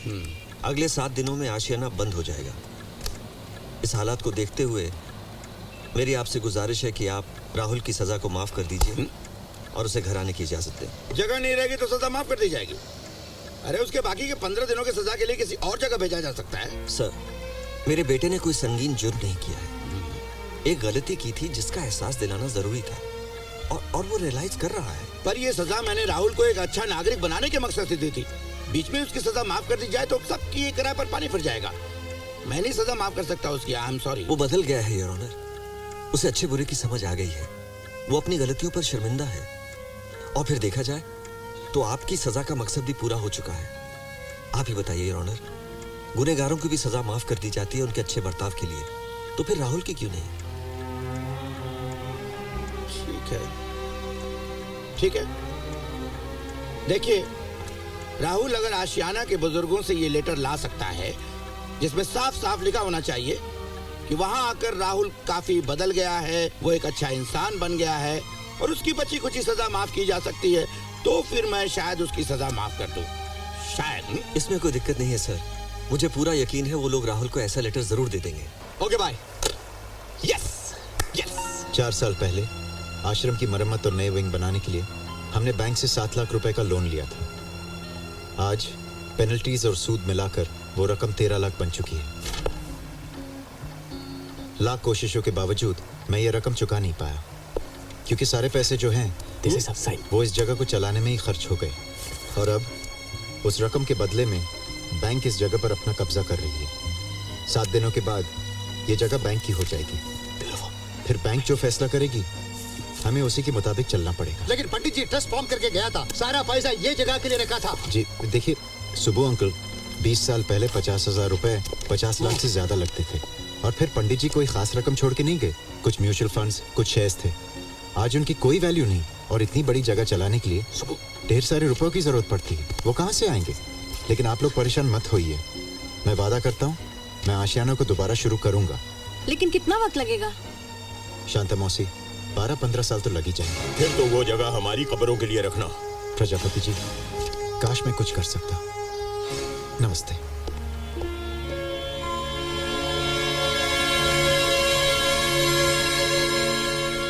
हेलो, शांति निकेतन आश्रम। देखिए, आपके यहाँ हम 20 लोगों को जगह मिल सकती है क्या? जी, मैं आशियाना वृद्धाश्रम से प्रजापति बोल रहा हूँ। लेकिन बाकी के लोग कहाँ जाएंगे? जरा कोशिश करके देखिए ना, हम कम जगह में भी गुजारा कर लेंगे। जी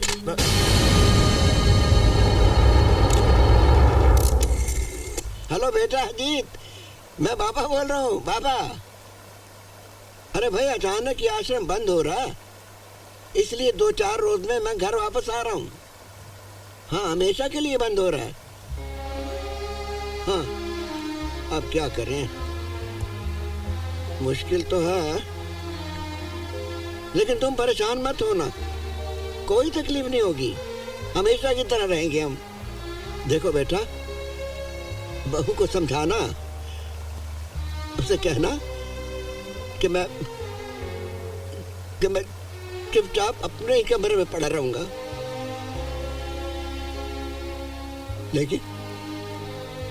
लेकिन क्या अजीत? अजीत,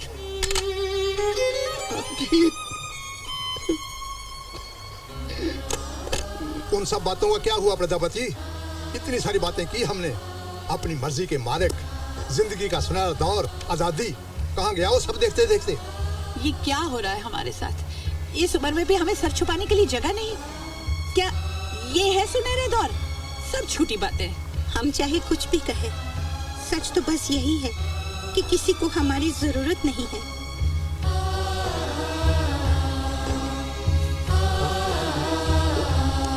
दीदी, मैं कहता हूँ अगर सिर्फ पैसों की बात है, क्यों ना हम सब मिलकर विक्रम को पैसे दे दें? मतलब हम सब लोग अगर थोड़ा थोड़ा निकाले तो हो जाएगा। For the first time in your life तुमने करेक्ट बात किया। देखो मेरा फंड में 50,000 है, वो मैं दे दूंगा। आफ्टर ऑल मेरा पैसा मेरा घर बचाने के वास्ते काम नहीं आएगा तो क्या फायदा? एकदम सही। मेरे पास कोई 2.5 लाख होंगे। हाँ, और मेरे पास कुछ गहने होंगे और हम दोनों के मिला के 1.5 लाख। मेरे बाद में पासबुक देख के बताऊंगा, लेकिन सारे। और मेरी तरफ से 50,000, मेरी तरफ से 15,000, मेरी तरफ से 40,000 और मेरे 60,000। विजय के पापा ने मेरे लिए 50,000 रुपए रखे थे, वो मैं दे दूंगी। तुम लोगों का दिमाग खराब हो गया है। अगर हमें कुछ हो गया तो कौन दवादारू करेगा हमारी? वो शख्स है ना। और क्या गारंटी है कि पैसे देने के बाद भी मसला टल जाएगा? कल कोई दूसरी प्रॉब्लम भी आ सकती है, फिर किसके सामने हाथ फैलाने जाएंगे हम? हमारी कोई अपनी कमाई तो है नहीं। जो जमा पूंजी है उसे इस तरह मैं अपने जीते जी तो दान नहीं करूंगा। बाकी आप लोग अपनी मर्जी के मालिक हो, जो जी में आए कीजिए। इन लोगों को कभी अकल नहीं आएगी। मजाक है 13 लाख रुपए की रकम इकट्ठा करना। रेंग तो सकते नहीं और चले हैं छलांग मारने। मैं तो इस बेवकूफी में कभी हिस्सेदार नहीं बनूंगा। बाकी जिसके पैसे हैं वो जाने, दान करें या आग लगा दें, मुझे उससे क्या करना है? I need your signature.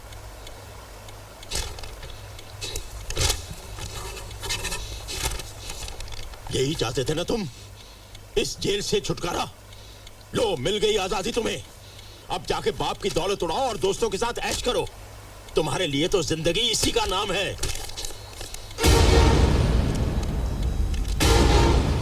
हाँ, है बाप की दौलत उड़ाऊंगा।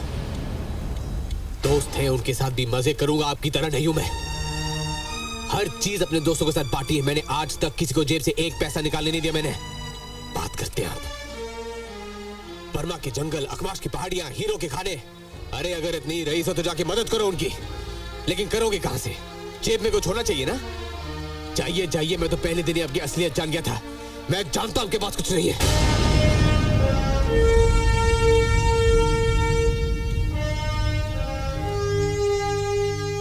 हाँ, सच कह रहे हो तुम। नहीं है पैसे मेरे पास। झूठ बोलता आया हूं जिंदा रहने के लिए। 13 बरस का था मैं जब बाप का देहांत हो गया। मां और 5 भाई बहनों का बोझ मेरे कंधों पर आ गया। जिस उम्र में हाथों में खिलौने होते हैं, मैंने हथौड़े थाम लिए। भाई बहनों के लिए ही जीने लगा। उनके खुशहाल चेहरे देखकर मुझे लगता था कि मैं बड़े भाई का नहीं बल्कि बाप का फर्ज अदा कर रहा हूं। वक्त गुजरता गया। धीरे धीरे मुस्कुराते चेहरे बदलने लगे। कर्ज उठाकर अमीर घरानों में ब्याही बहनों के लिए मैं एक गरीब भाई था, और साहब बने हुए भाइयों के लिए शर्मिंदगी।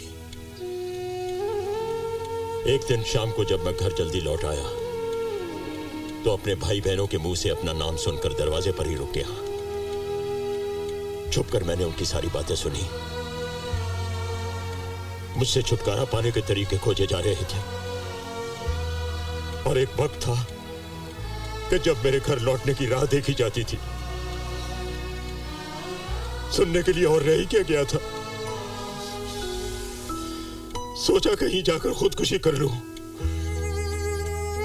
लेकिन बाद में लगा क्यों मरूं मैं।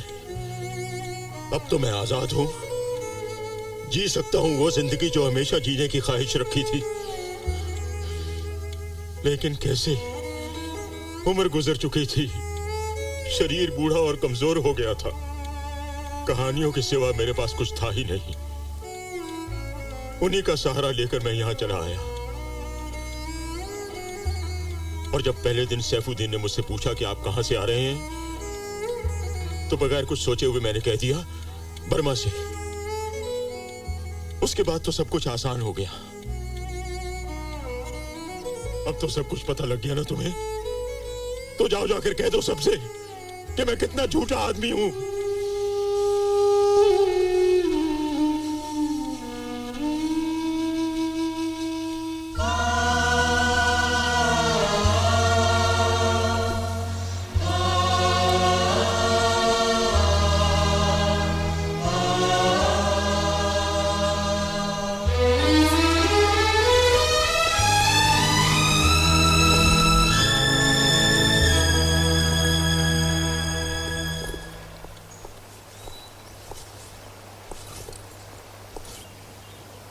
देखो नेहा, मेरे यहाँ रुकने से अगर कोई फर्क पड़ता तो मैं जरूर रुकता, लेकिन मैं इनकी प्रॉब्लम सॉल्व नहीं कर सकता।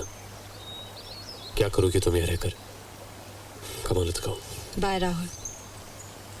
Look after yourself.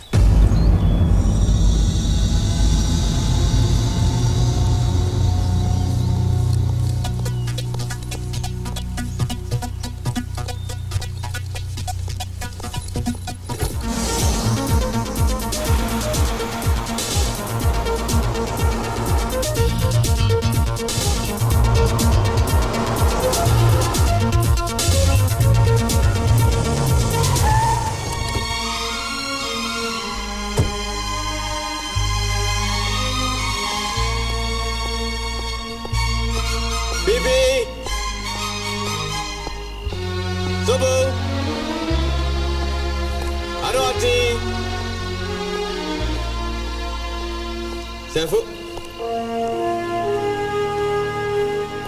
Keshav, Gujral जी, राहुल, सक्सेना जी, कहाँ हैं सब लोग? कुछ 10 मिनट हो गए निकल गए। निकल गए? लेकिन कहाँ? पता नहीं।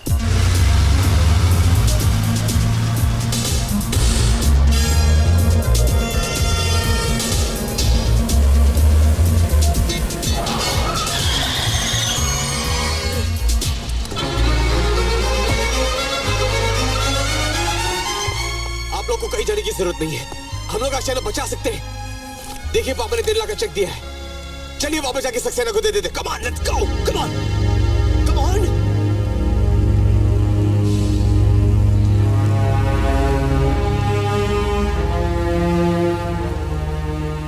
हम जब भी कहीं जाने की कोशिश करते हैं, तुम हमेशा हमें रोक देते हो।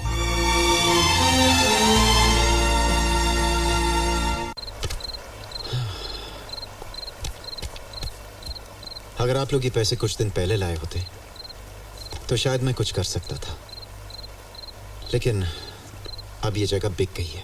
बिक गई? लेकिन तुम तो कहते थे कि बैंक के पास गिरवी रखी है, फिर बिक कैसे गई? कर्जा उतारने के लिए बेचनी पड़ी। विक्रम, सच सच बताओ, मामला क्या है? मामला ये है कि आप लोग यहाँ पर नहीं रह सकते क्योंकि मैंने ये जगह अरोरा बिल्डर्स को बेच दी है और कल से वो लोग अपना रिसोर्ट का काम यहाँ पर शुरू करने वाले हैं। विक्रम, तुम्हें हक किसने दिया ये जगह बेचने का? पंडित जी अपनी सारी प्रॉपर्टी आशियाना ट्रस्ट के लिए छोड़ गए थे, तुमने इसे बेचा कैसे? पंडित का सॉलिसिटर मैं था,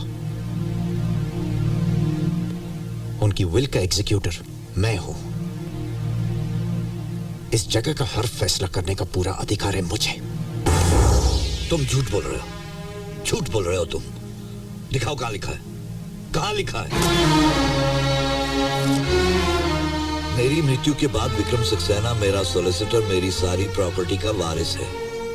मेरी सारी जायदाद का विनियोग वो अपनी मर्जी से कर सकता? ये तो झूठी वसीयत है। असली वसीयत में ऐसा कुछ नहीं लिखा था। पंडित साहब ने तो अपना सब कुछ आशियाना ट्रस्ट के नाम लिख दिया था। कमाल, कल की बात आपको याद नहीं और बरसों पुरानी विल आपको याद है? हाँ?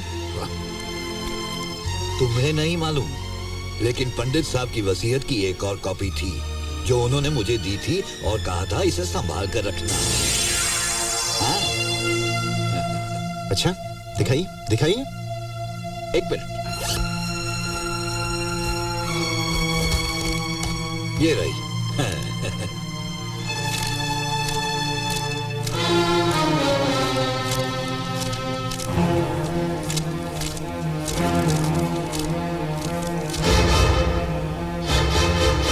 थी, इसमें थी।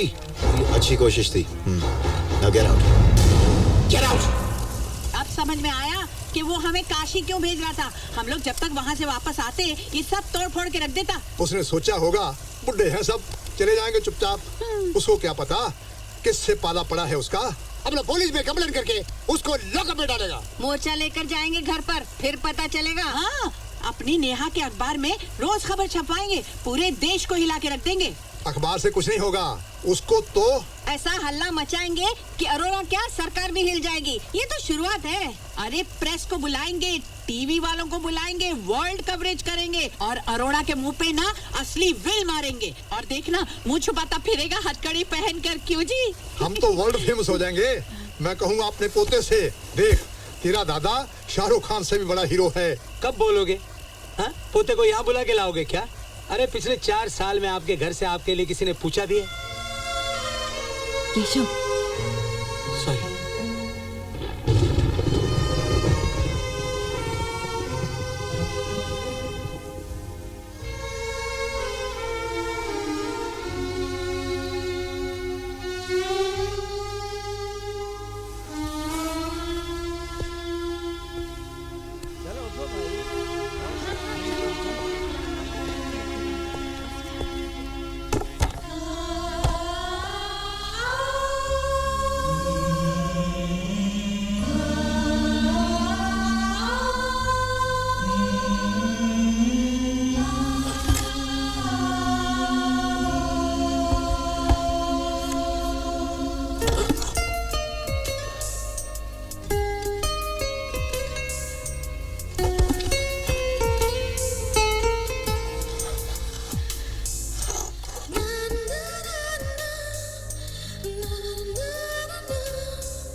तुम वापस क्यों आए?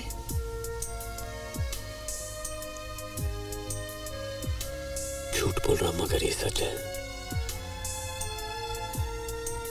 मैं तुम्हारे लिए वापस आया हूं।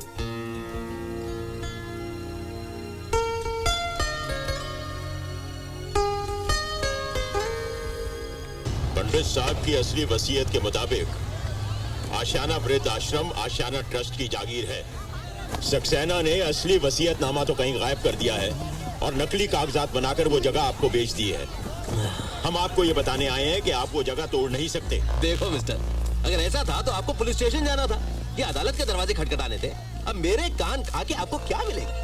अब मैं क्या तुम लोगों से सीखूंगा कि मुझे कौन सी जगह खरीदनी चाहिए, कौन सी बिल्डिंग खड़ी करनी चाहिए? है? उस आश्रम को तोड़कर आप इतने सारे लोगों को बेआसरा क्यों कर रहे हैं? मिस्टर अरोड़ा, होटल बनाने के लिए आपको और बहुत सी जगह मिल जाएगी। देखो मैडम, सजेशन लेने की मेरी आदत नहीं है। उस प्रॉपर्टी को तो मैं तोड़ूंगा। आप ऐसा नहीं कर सकते।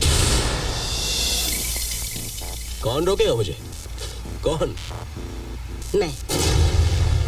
ये रहा कोर्ट का स्टे ऑर्डर। अब 7 दिनों तक उसे तोड़ना तो क्या, आप आशियाना के आसपास भी नहीं जा सकते। कौन है ये?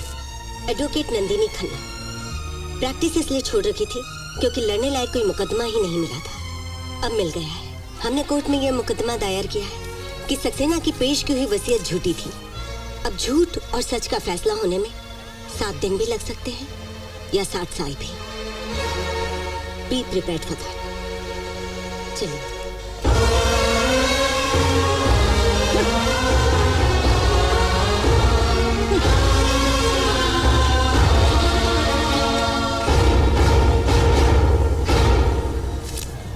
क्या है सक्सेना?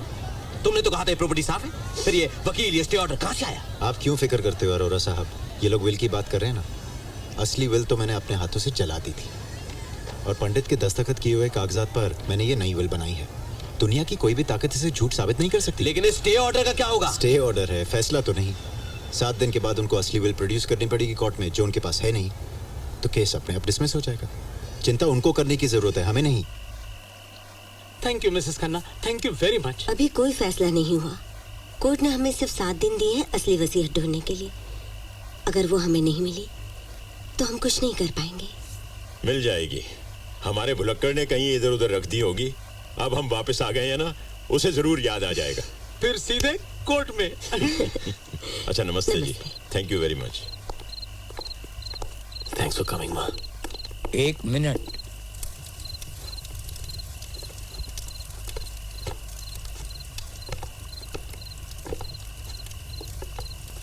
बेटी, तुम वकील हो ना? जी। तो फिर एक बात बताओ, क्या अपने देश में ऐसा कोई कानून नहीं जो बूढ़े माँ बाप को अपने घर से निकालने से रोक सके? जी, अभी तक तो नहीं है। पर होना चाहिए, होना चाहिए।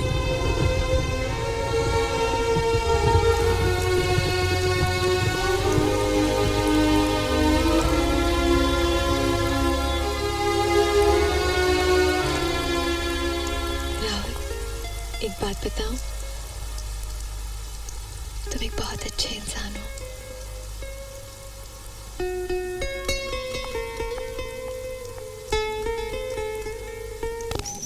पर आंटी इसमें तो कुछ भी नहीं हो रहा है। इसमें भी नहीं, पुराने बिजली के बिल हैं, बस ये तार।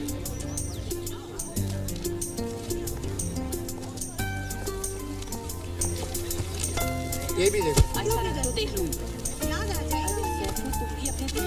अरे वो पुराने स्टैम्प पेपर्स की फाइल कहाँ है? जरा ढूंढो तो। नहीं चलना, गिर जाओगे। तुम बोलती क्यों नहीं हो?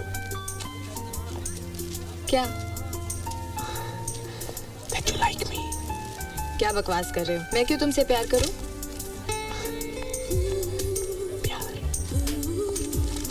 मैंने प्यार नहीं कहा।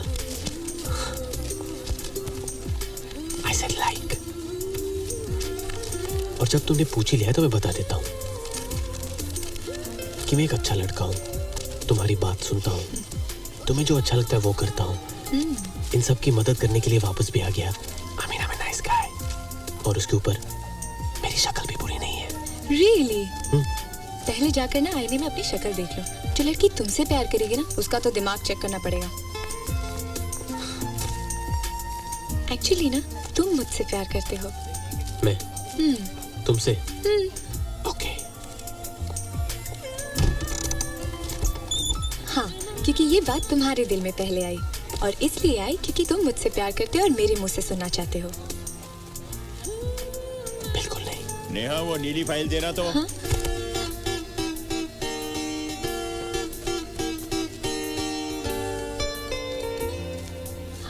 वो क्या है ना, मेरे पापा के दादाजी ने 1910 में ये पेपर शुरू किया था। वो एक फ्रीडम फाइटर थे। जानते हो, मेरे पापा ऑक्सफोर्ड में पढ़े। अगले साल मैं भी जाकर वहाँ पढ़ने वाली हूँ।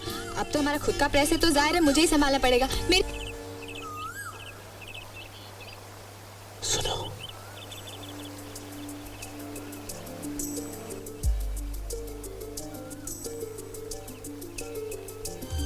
ये यहाँ से ये सड़क आएगी और ये अपना रिजॉर्ट होगा। ये इसका फ्रंट व्यू और ये बैक व्यू, और ये सब जो झाड़ वगैरह हैं सब बढ़ जाएंगे, और उसकी जगह ये लैंडस्केप्ड गार्डन आएगा। और ये भूत बंगला बस मुहूर्त का इंतजार है, उसके बाद तोड़ देंगे। कैसा रहा? एक मिनट। मुझे ये झोपड़े थोड़े छोटे लग रहे हैं।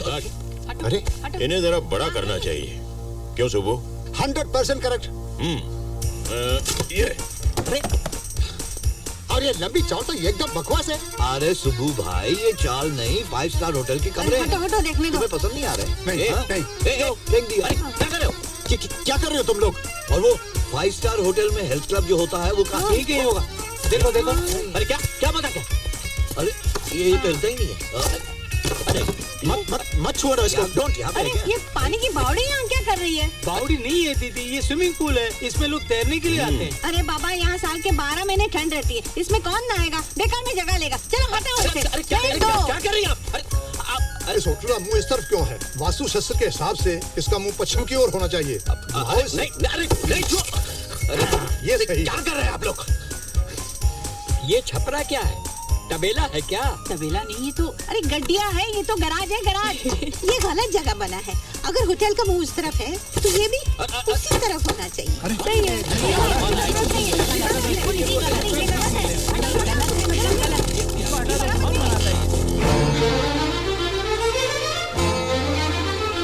याद रखिए, गलत था लेकिन याद है मुझे। याद रखिए। या ओहो, जरा संभाल के। मिल गया। हाँ, मिल गया। चश्मा मिल गया। हाँ। पंडित जी ने ये जगह उनके नाम की ही नहीं, तो फिर वो इतने सालों से यहाँ पे कैसे रह रहे हैं? हाँ बताओ। 1 मिनट। हाँ बोलो।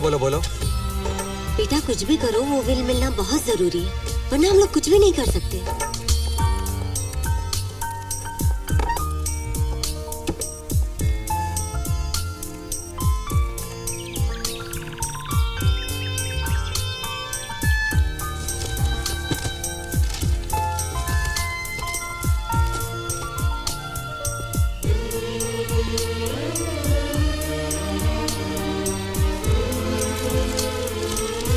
देखिए, बहुत गलत कर रहे हैं आप। मैं आपके खिलाफ पेपर में लिखूंगा, मुश्किल में आ जाएंगे आप। आपको जो लिखना है लिख लो आप। दीदी ये देखो।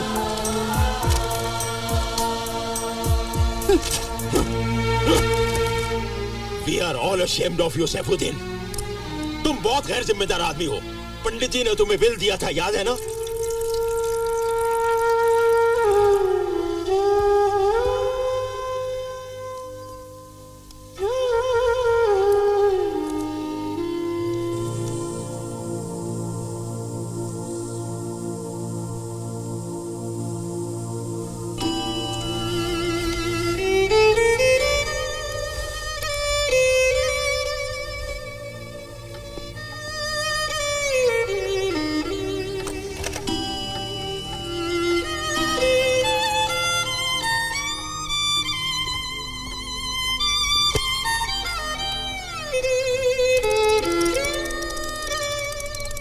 हम और कुछ भी नहीं कर सकते।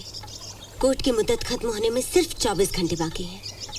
अगर कल सुबह तक हमें वसीयत नहीं मिलती तो हम ये केस हार जाएंगे और इस जगह पर सक्सेना कब्जा कर लेगा।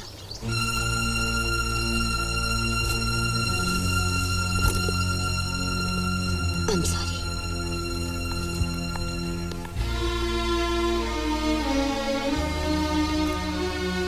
डैड, क्या और कोई रास्ता नहीं है? अरोरा साहब, मैं यहाँ सिर्फ आपके फायदे की बात करने आया हूँ। आशियाना आपने जितने में भी खरीदा हो उस पर 20-25, यहाँ आप जितना कहें उतने लाख में ऊपर से भी देने को तैयार हूँ। बस आप वो जगह छोड़ दीजिए। मिस्टर खन्ना, आप छोड़ने की बात कर रहे हैं, मैं तो उस जगह को तोड़ने का इंतजार कर रहा हूँ। बस कल सुबह अदालत के ऑर्डर का इंतजार कर रहा हूँ मैं। उसके बाद यकीन मानिए ऐसी तैयारी के साथ आऊंगा कि जो देखेगा यही सोचेगा कि अरोड़ा आशियाना तोड़ने आया है या पूरे शहर को कुचलने आया है।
भोसले साहब, अगर कल कोर्ट में वसीयत पेश नहीं की तो हम लोग मुकदमा हार जाएंगे।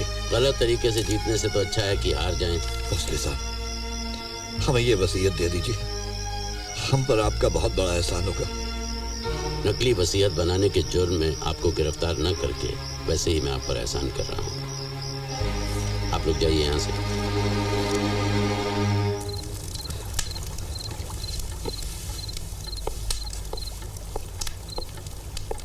सैफू, तुम फिर से दोबारा अपने मन में सोचो, वसीयत हाथ में आने के बाद क्या किया था तुमने?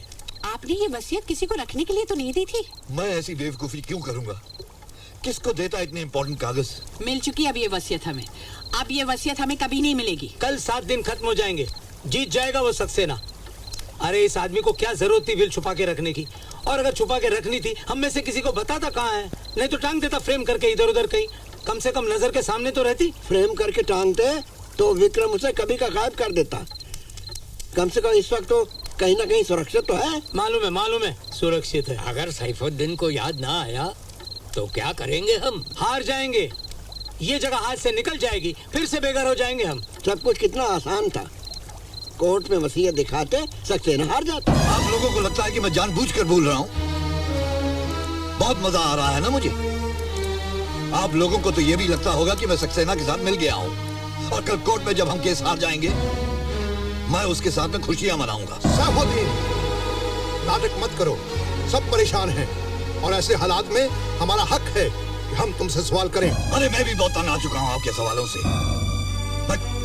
मैं कोई मुजरिम तो नहीं हूँ। आप लोग मेरे साथ ऐसा बर्ताव कर रहे हैं जैसे मैं जानबूझ के आप लोगों से कुछ छुपा रहा हूँ। मैं भी बिल्कुल बर्दाश्त नहीं करूंगा कि आप लोग मेरे सर के ऊपर खड़े रहकर एक ही सवाल पूछते जाएंगे कि वसीयत कहाँ है, वसीयत कहाँ है, वसीयत कहाँ है। अरे हम लोगों को भी कोई मजा नहीं आ रहा है इस सिचुएशन में। पूरा टाइम यही चिंता कि इसको कब याद आएगा। पंडित साहब ने भी कैसे आदमी के हाथ में विल पकड़ा दी, और इस आदमी को 1 मिनट पहले की बात याद नहीं रहती। 15 साल पुरानी बात कहाँ से याद आएगी? प्रजापति जी, अगर आशियाना हमारे हाथ से चला गया ना तो उसके लिए जिम्मेदार ये सैफू होगा। आप लोग मुझे जिम्मेदार ठहरा रहे। आप लोगों को लगता है कि मेरी वजह से कल कोर्ट में हम लोग सब हार जाएंगे?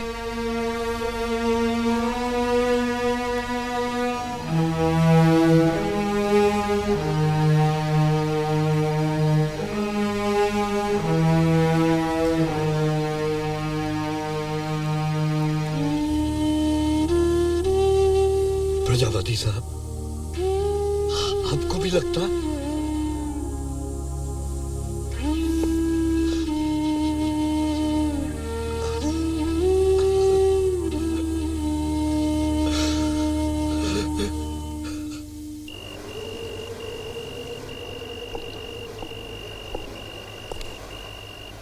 अरे भाई कोई बताएगा हम लोग कहाँ जा रहे हैं? मेरा हैट पकड़ा लीजिए। मुझे ठंड नहीं लग रहा है।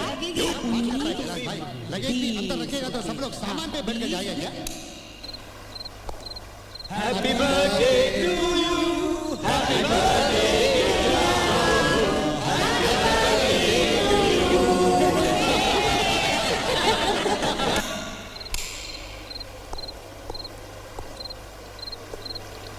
देखो बेटा, तुमने गलती की है, अब सबसे पहले जाकर माफी मांगो। हो सकता है प्रजापति साहब तुम्हारी सजा माफ कर दे, वरना इस मामले में तो कोई तुम्हारी मदद नहीं। जब माँ बेटे के लिए ही बोझ बन गई तो औरों से हमदर्दी की उम्मीद कैसे रख सकती थी? सोच रही थी कि बाकी के दिन इन अजनबी लोगों के बीच कैसे गुजरेगी जिनसे कोई रिश्ता नहीं, लेकिन आप लोगों से मिलकर वो डर दिल से निकल गया। आपकी वजह से मैं समझ पाई कि खुशी क्या होती है। मैं यहाँ खुश हूँ, बहुत खुश हूँ, लेकिन हर सुबह चाहती हूँ कि जो कुछ महसूस कर रही हूँ वो एक पूरा सपना हो। आंखें खोलूं तो मैं अपने आप को यहाँ नहीं वापस अपने घर में पाऊं। मेरे पास मेरी नन्ही सी पोती हो, पर मैं जानती हूँ अब ऐसा कभी नहीं होगा। ना पोती, ना बेटा, ना घर। सुना था कि मरने के बाद सारी चीजें छूट जाती है, लेकिन किसी ने ये क्यों नहीं बताया कि मरने से पहले भी सब कुछ छूट सकता है और हम जिंदा रहते हैं 1000 मौत मरने के लिए। मैं पूजा करती हूँ, गीता पढ़ती हूँ, ध्यान लगाती हूँ, मगर ये बात दिल से नहीं निकाल पाती कि अब घर वापसी नहीं होगी। अब बेटे, बहू और पोती का साथ कभी नहीं मिलेगा। कभी नहीं मिलेगा, कभी नहीं।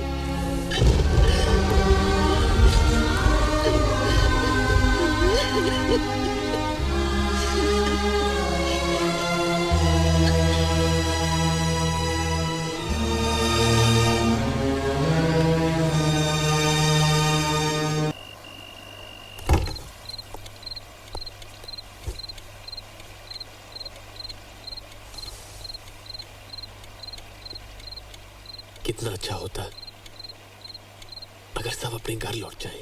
क्या? क्यों धोखा दे रहे हम अपने आप को? सब के सब तो वापस अपने घर जाना चाहते हैं। देसाई साहब, अनु आंटी, कुछ बेवकूफ है सब। क्या मिलेगा इस तरह रोने से? जरा दिमाग से काम लो राहुल। तुमने कभी झांक कर देखा उन घरों में जहां से निकल कर आए हैं ये लोग? क्या सलूक होता है इनके साथ? कुछ अंदाजा है तुम्हें?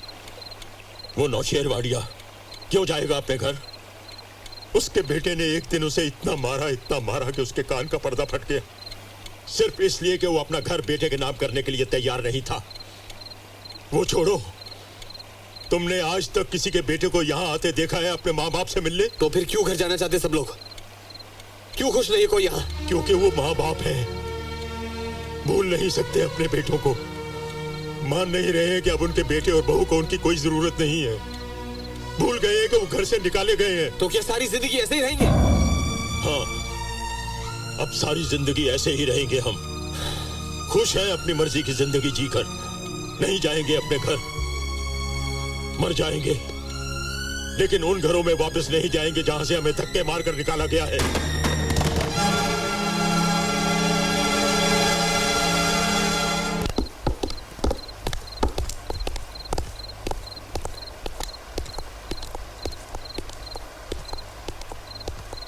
सैफुद्दीन,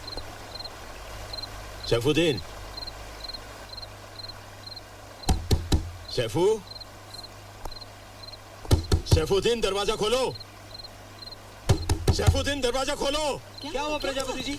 क्या हुआ प्रजापति? सैफुद्दीन, दरवाजा खोलो। क्या हुआ सैफुद्दीन को? सैफुद्दीन, दरवाजा खोलो।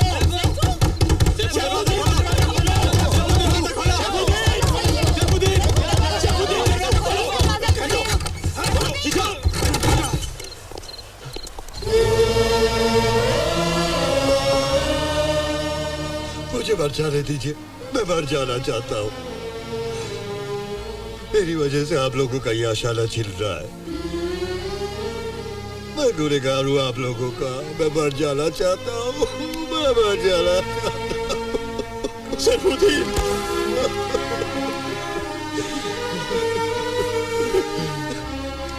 तुम्हारे जैसा दोस्त कहाँ मिलेगा हमें? कहाँ से लाएंगे हम ऐसा भुलक्कड़ सैफुद्दीन? बोलो, नहीं चाहिए हमें वो छत जिसकी जमीन में हमारे दोस्त की कब्र हो। नहीं चाहिए हमें, नहीं चाहिए, नहीं चाहिए।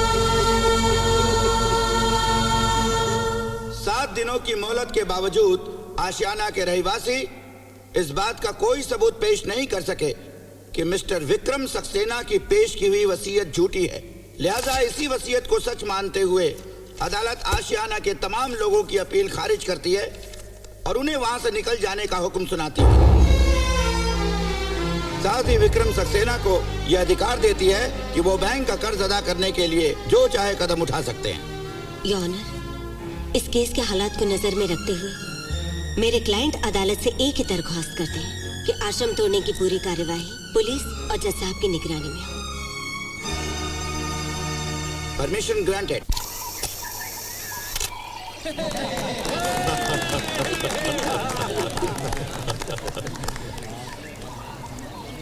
कोई बात नहीं, हार गए तो क्या हुआ? हिम्मत तो नहीं हारे ना।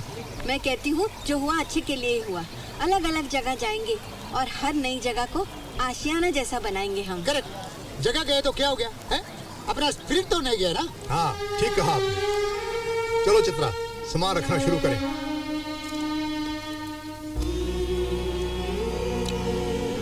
मौसम बदलते हैं, परिंदे उड़कर हजारों मील दूर चले जाते हैं। वो अपने साथ अपने घोंसले तो नहीं ले जाते।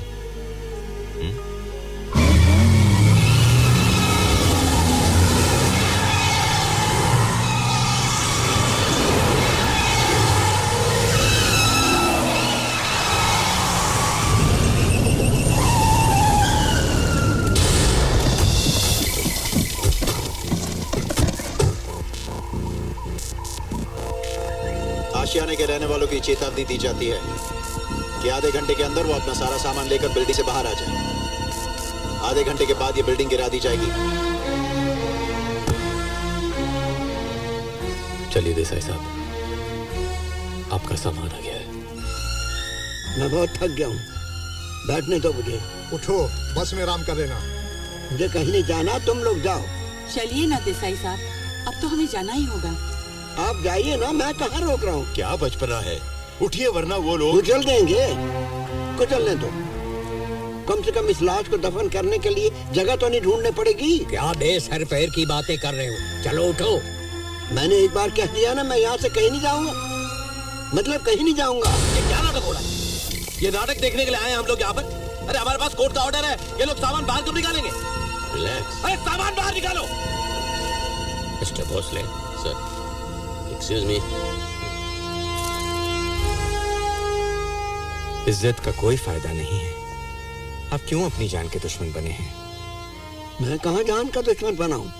ये जान ही मेरी दुश्मन बनी है। मुक्ति दिलाओ मुझे इस जिल्लत की जिंदगी से। देखिए, ऐसा करने से ये लोग अपने इरादे नहीं बदलेंगे। अरे भाई, मैं कहाँ रोक रहा हूँ किसी को? ले जाइए मेरे ऊपर से बुलडोजर। नई जगह जाकर मर जाने से तो यही मर जाना अच्छा है। बहुत हो गया, कभी इस घर से निकलो, कभी उस घर से निकलो। बार बार जगह बदलने की हिम्मत नहीं है मुझ में। थक गया हूँ मैं। अब मुझे यहाँ से कोई नहीं निकाल सकता।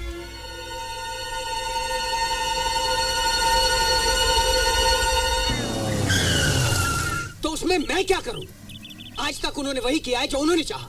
और आप क्या वकालत करने आए हैं उनकी? क्या जानते हैं आप उनके बारे में?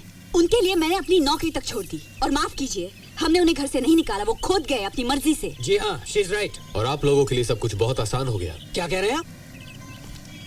देखिए सुनिए, मेरे पिता हैं वो, उनके स्वभाव को अच्छी तरह जानता हूं मैं। आप मुझे लेक्चर मत दीजिए प्लीज। ठीक है, हाँ, उन्होंने मुझे जन्म दिया, पैदा किया, पाला पोसा, बड़ा किया। सब माँ बाप करते हैं, उन्होंने कुछ खास तो नहीं किया ना। लेकिन इसका मतलब ये तो नहीं भाई साहब कि मैं जिंदगी भर उनकी गुलामी करूं। अरे उन्हें भी कुछ सोचना चाहिए। इतने बड़े हो गए हैं वो, औलाद का फर्ज मुझे भी मालूम है और मैं खूब उसे निभा चुका हूँ, खूब निभाया मैंने। लेकिन उन्हें भी कुछ समझना चाहिए। अब उनकी उम्र हो गई है। अरे रिलैक्स करें, रिटायर हो गए, बच्चों के साथ खेलें, योगा करें, मॉर्निंग वॉक पर जाए। लेकिन नहीं, उन्हें हर चीज में इंटरफियर करना है। ये ऐसा क्यों है, वो ऐसा क्यों है, किसी के सामने कुछ भी कह देते। It's so embarrassing. शर्मिंदगी तो हमें झेलनी पड़ती ना भाई साहब। वो तो अपने कह के निकल ली। अपनी मर्जी की जिंदगी जीना मुश्किल हो गया है। हमें बस थोड़ी सी आजादी चाहिए। और हम कुछ नहीं मांग रहे उनसे, हमें थोड़ी सी आजादी दे दे बस, और कुछ नहीं चाहिए। इसीलिए आपने उन्हें मार डाला। हर रिश्ते, हर अधिकार से अलग करके उन्हें आश्रम भेज दिया। ये मौत नहीं तो और क्या है? क्या कसूर था उनका कि वो नहीं समझ सके कि बुजुर्ग को चुपचाप घर में पड़े रहना चाहिए? कि बहू के आने के बाद बेटा बढ़ जाता है? मत भूलिए कि आपकी जिंदगी पर भी उनका हक है। आज उनकी बुराई करते वक्त आपकी जुबान थकती नहीं है, लेकिन वो अच्छाइयां कैसे भूल गए आप, जो एक मामूली बाप ने अपने बेटे की बेहतर जिंदगी के लिए की थी? कैसे भूल गए अपनी बीमारी में उस आदमी का रात रात भर जागना, आपके स्कूल और कॉलेज की फीस भरने के लिए ओवर टाइम करके थकान से चूर होकर घर लौटना? कैसे भूल गए वो दिवाली जो उस आदमी ने पुराने कपड़े में बिताई थी क्योंकि इस बेटे को नए कपड़े की जिद थी? अरे 30 साल की जिंदगी में 30 लाख एहसान किए होंगे आपके ऊपर, और आज जब आपकी बारी आई है, आपने उन्हें सिर्फ घर से ही नहीं अपनी जिंदगी से निकाल दिया उन्हें। लेकिन मिस्टर देसाई, सिर्फ एक कोशिश कीजिएगा कि आपका बेटा आपके एहसानों को कभी भुला ना पाए, कभी नहीं।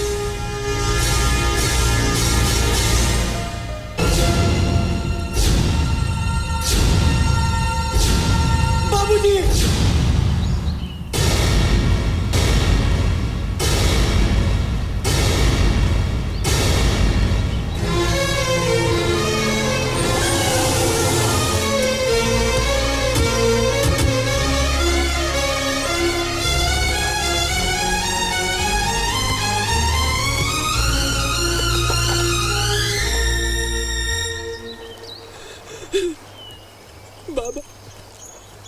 मुझे दीजिए बाबा।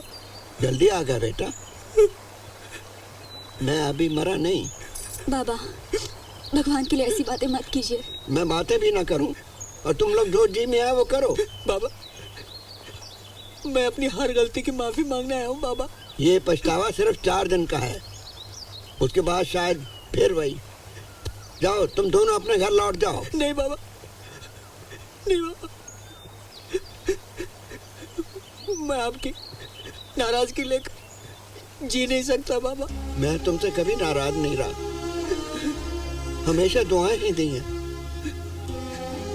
यही प्रार्थना की है कि भगवान तुम्हें कभी मुझ जैसे दिन न दिखाए, क्योंकि तुम्हारे पीछे भी एक बेटा है। जाओ।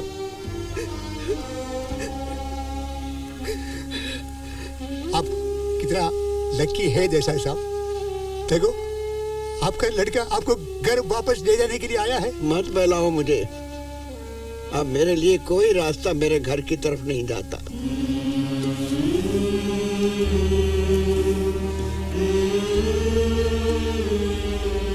कई साल पहले की बात है। एक दिन गांधी जी को कोढ़ियों के लिए बनाए गए आश्रम के उद्घाटन का आमंत्रण आया था। उन्होंने उसका जवाब सिर्फ एक लाइन में लिखा कि मैं उद्घाटन के लिए नहीं, लेकिन जिस दिन यह आश्रम बंद होगा उस दिन खुशियां मनाने के लिए जरूर आऊंगा, क्योंकि ऐसी जगहों का क्या मतलब जो इंसान को अपने घर और रिश्तों से अलग कर दे। आज आपको मौका मिला है इस आश्रम को बंद करने का।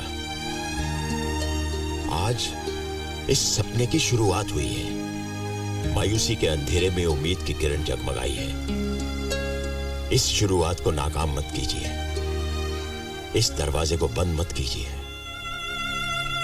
हमें इस सच्चाई को मान लेना चाहिए देसाई साहब कि मन ही मन में हमने हमेशा अपने घर वापस जाने की ख्वाहिश रखी है। अपने बेटे को मायूस करके वापस मत भेजिए। आपने आज तक उसे कई बार मुआफ किया होगा, लेकिन आज आप उसे हमारी खातिर माफ कर दीजिए, क्योंकि जब आप चले जाएंगे तो हम इस बात को याद करेंगे कि एक बेटा अपने बाप को वापस ले जाने के लिए आया, और जिएंगे इस उम्मीद पर कि एक दिन हमारे बच्चे भी आएंगे हमें घर वापस ले जाने के लिए। चाहिए देसाई साहब, चाहिए, हमें इस उम्मीद का सहारा देकर चाहिए।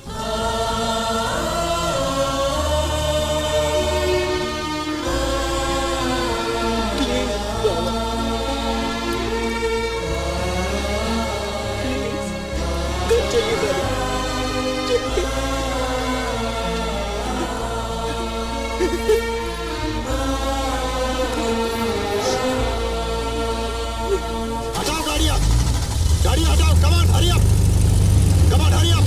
चलो बुलडोजर।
साहब, ये है पंडित जी की असली वसीयत। रोकिए इन बुलडोजर्स को। अरे ये असली विल कहाँ से हो सकती है? असली विल तो मैंने पंडित साहब की तस्वीर के पीछे छुपा के रखी थी। क्या? हाँ, अरे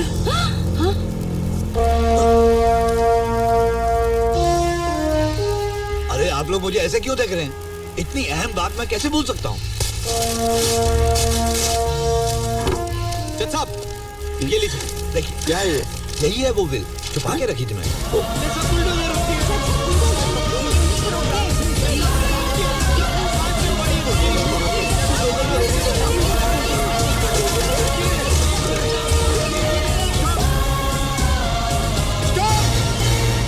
विक्रम सक्सेना ने जाली वसीयत बनाकर आशियाना वृद्धाश्रम को बेचने की कोशिश की और अदालत को भी गुमराह किया। इस गुनाह में अरोड़ा बिल्डर उनके साथ के साझेदार हैं। चीटिंग और फ्रॉड के गुनाह में इन दोनों को गिरफ्तार करके इन पर मुकदमा चलाने का हुक्म दिया जाता है और साथ ही ये निर्देश दिया जाता है कि आशियाना को पहुंचाए नुकसान का हर्जाना भी इन्हीं से वसूल किया जाए।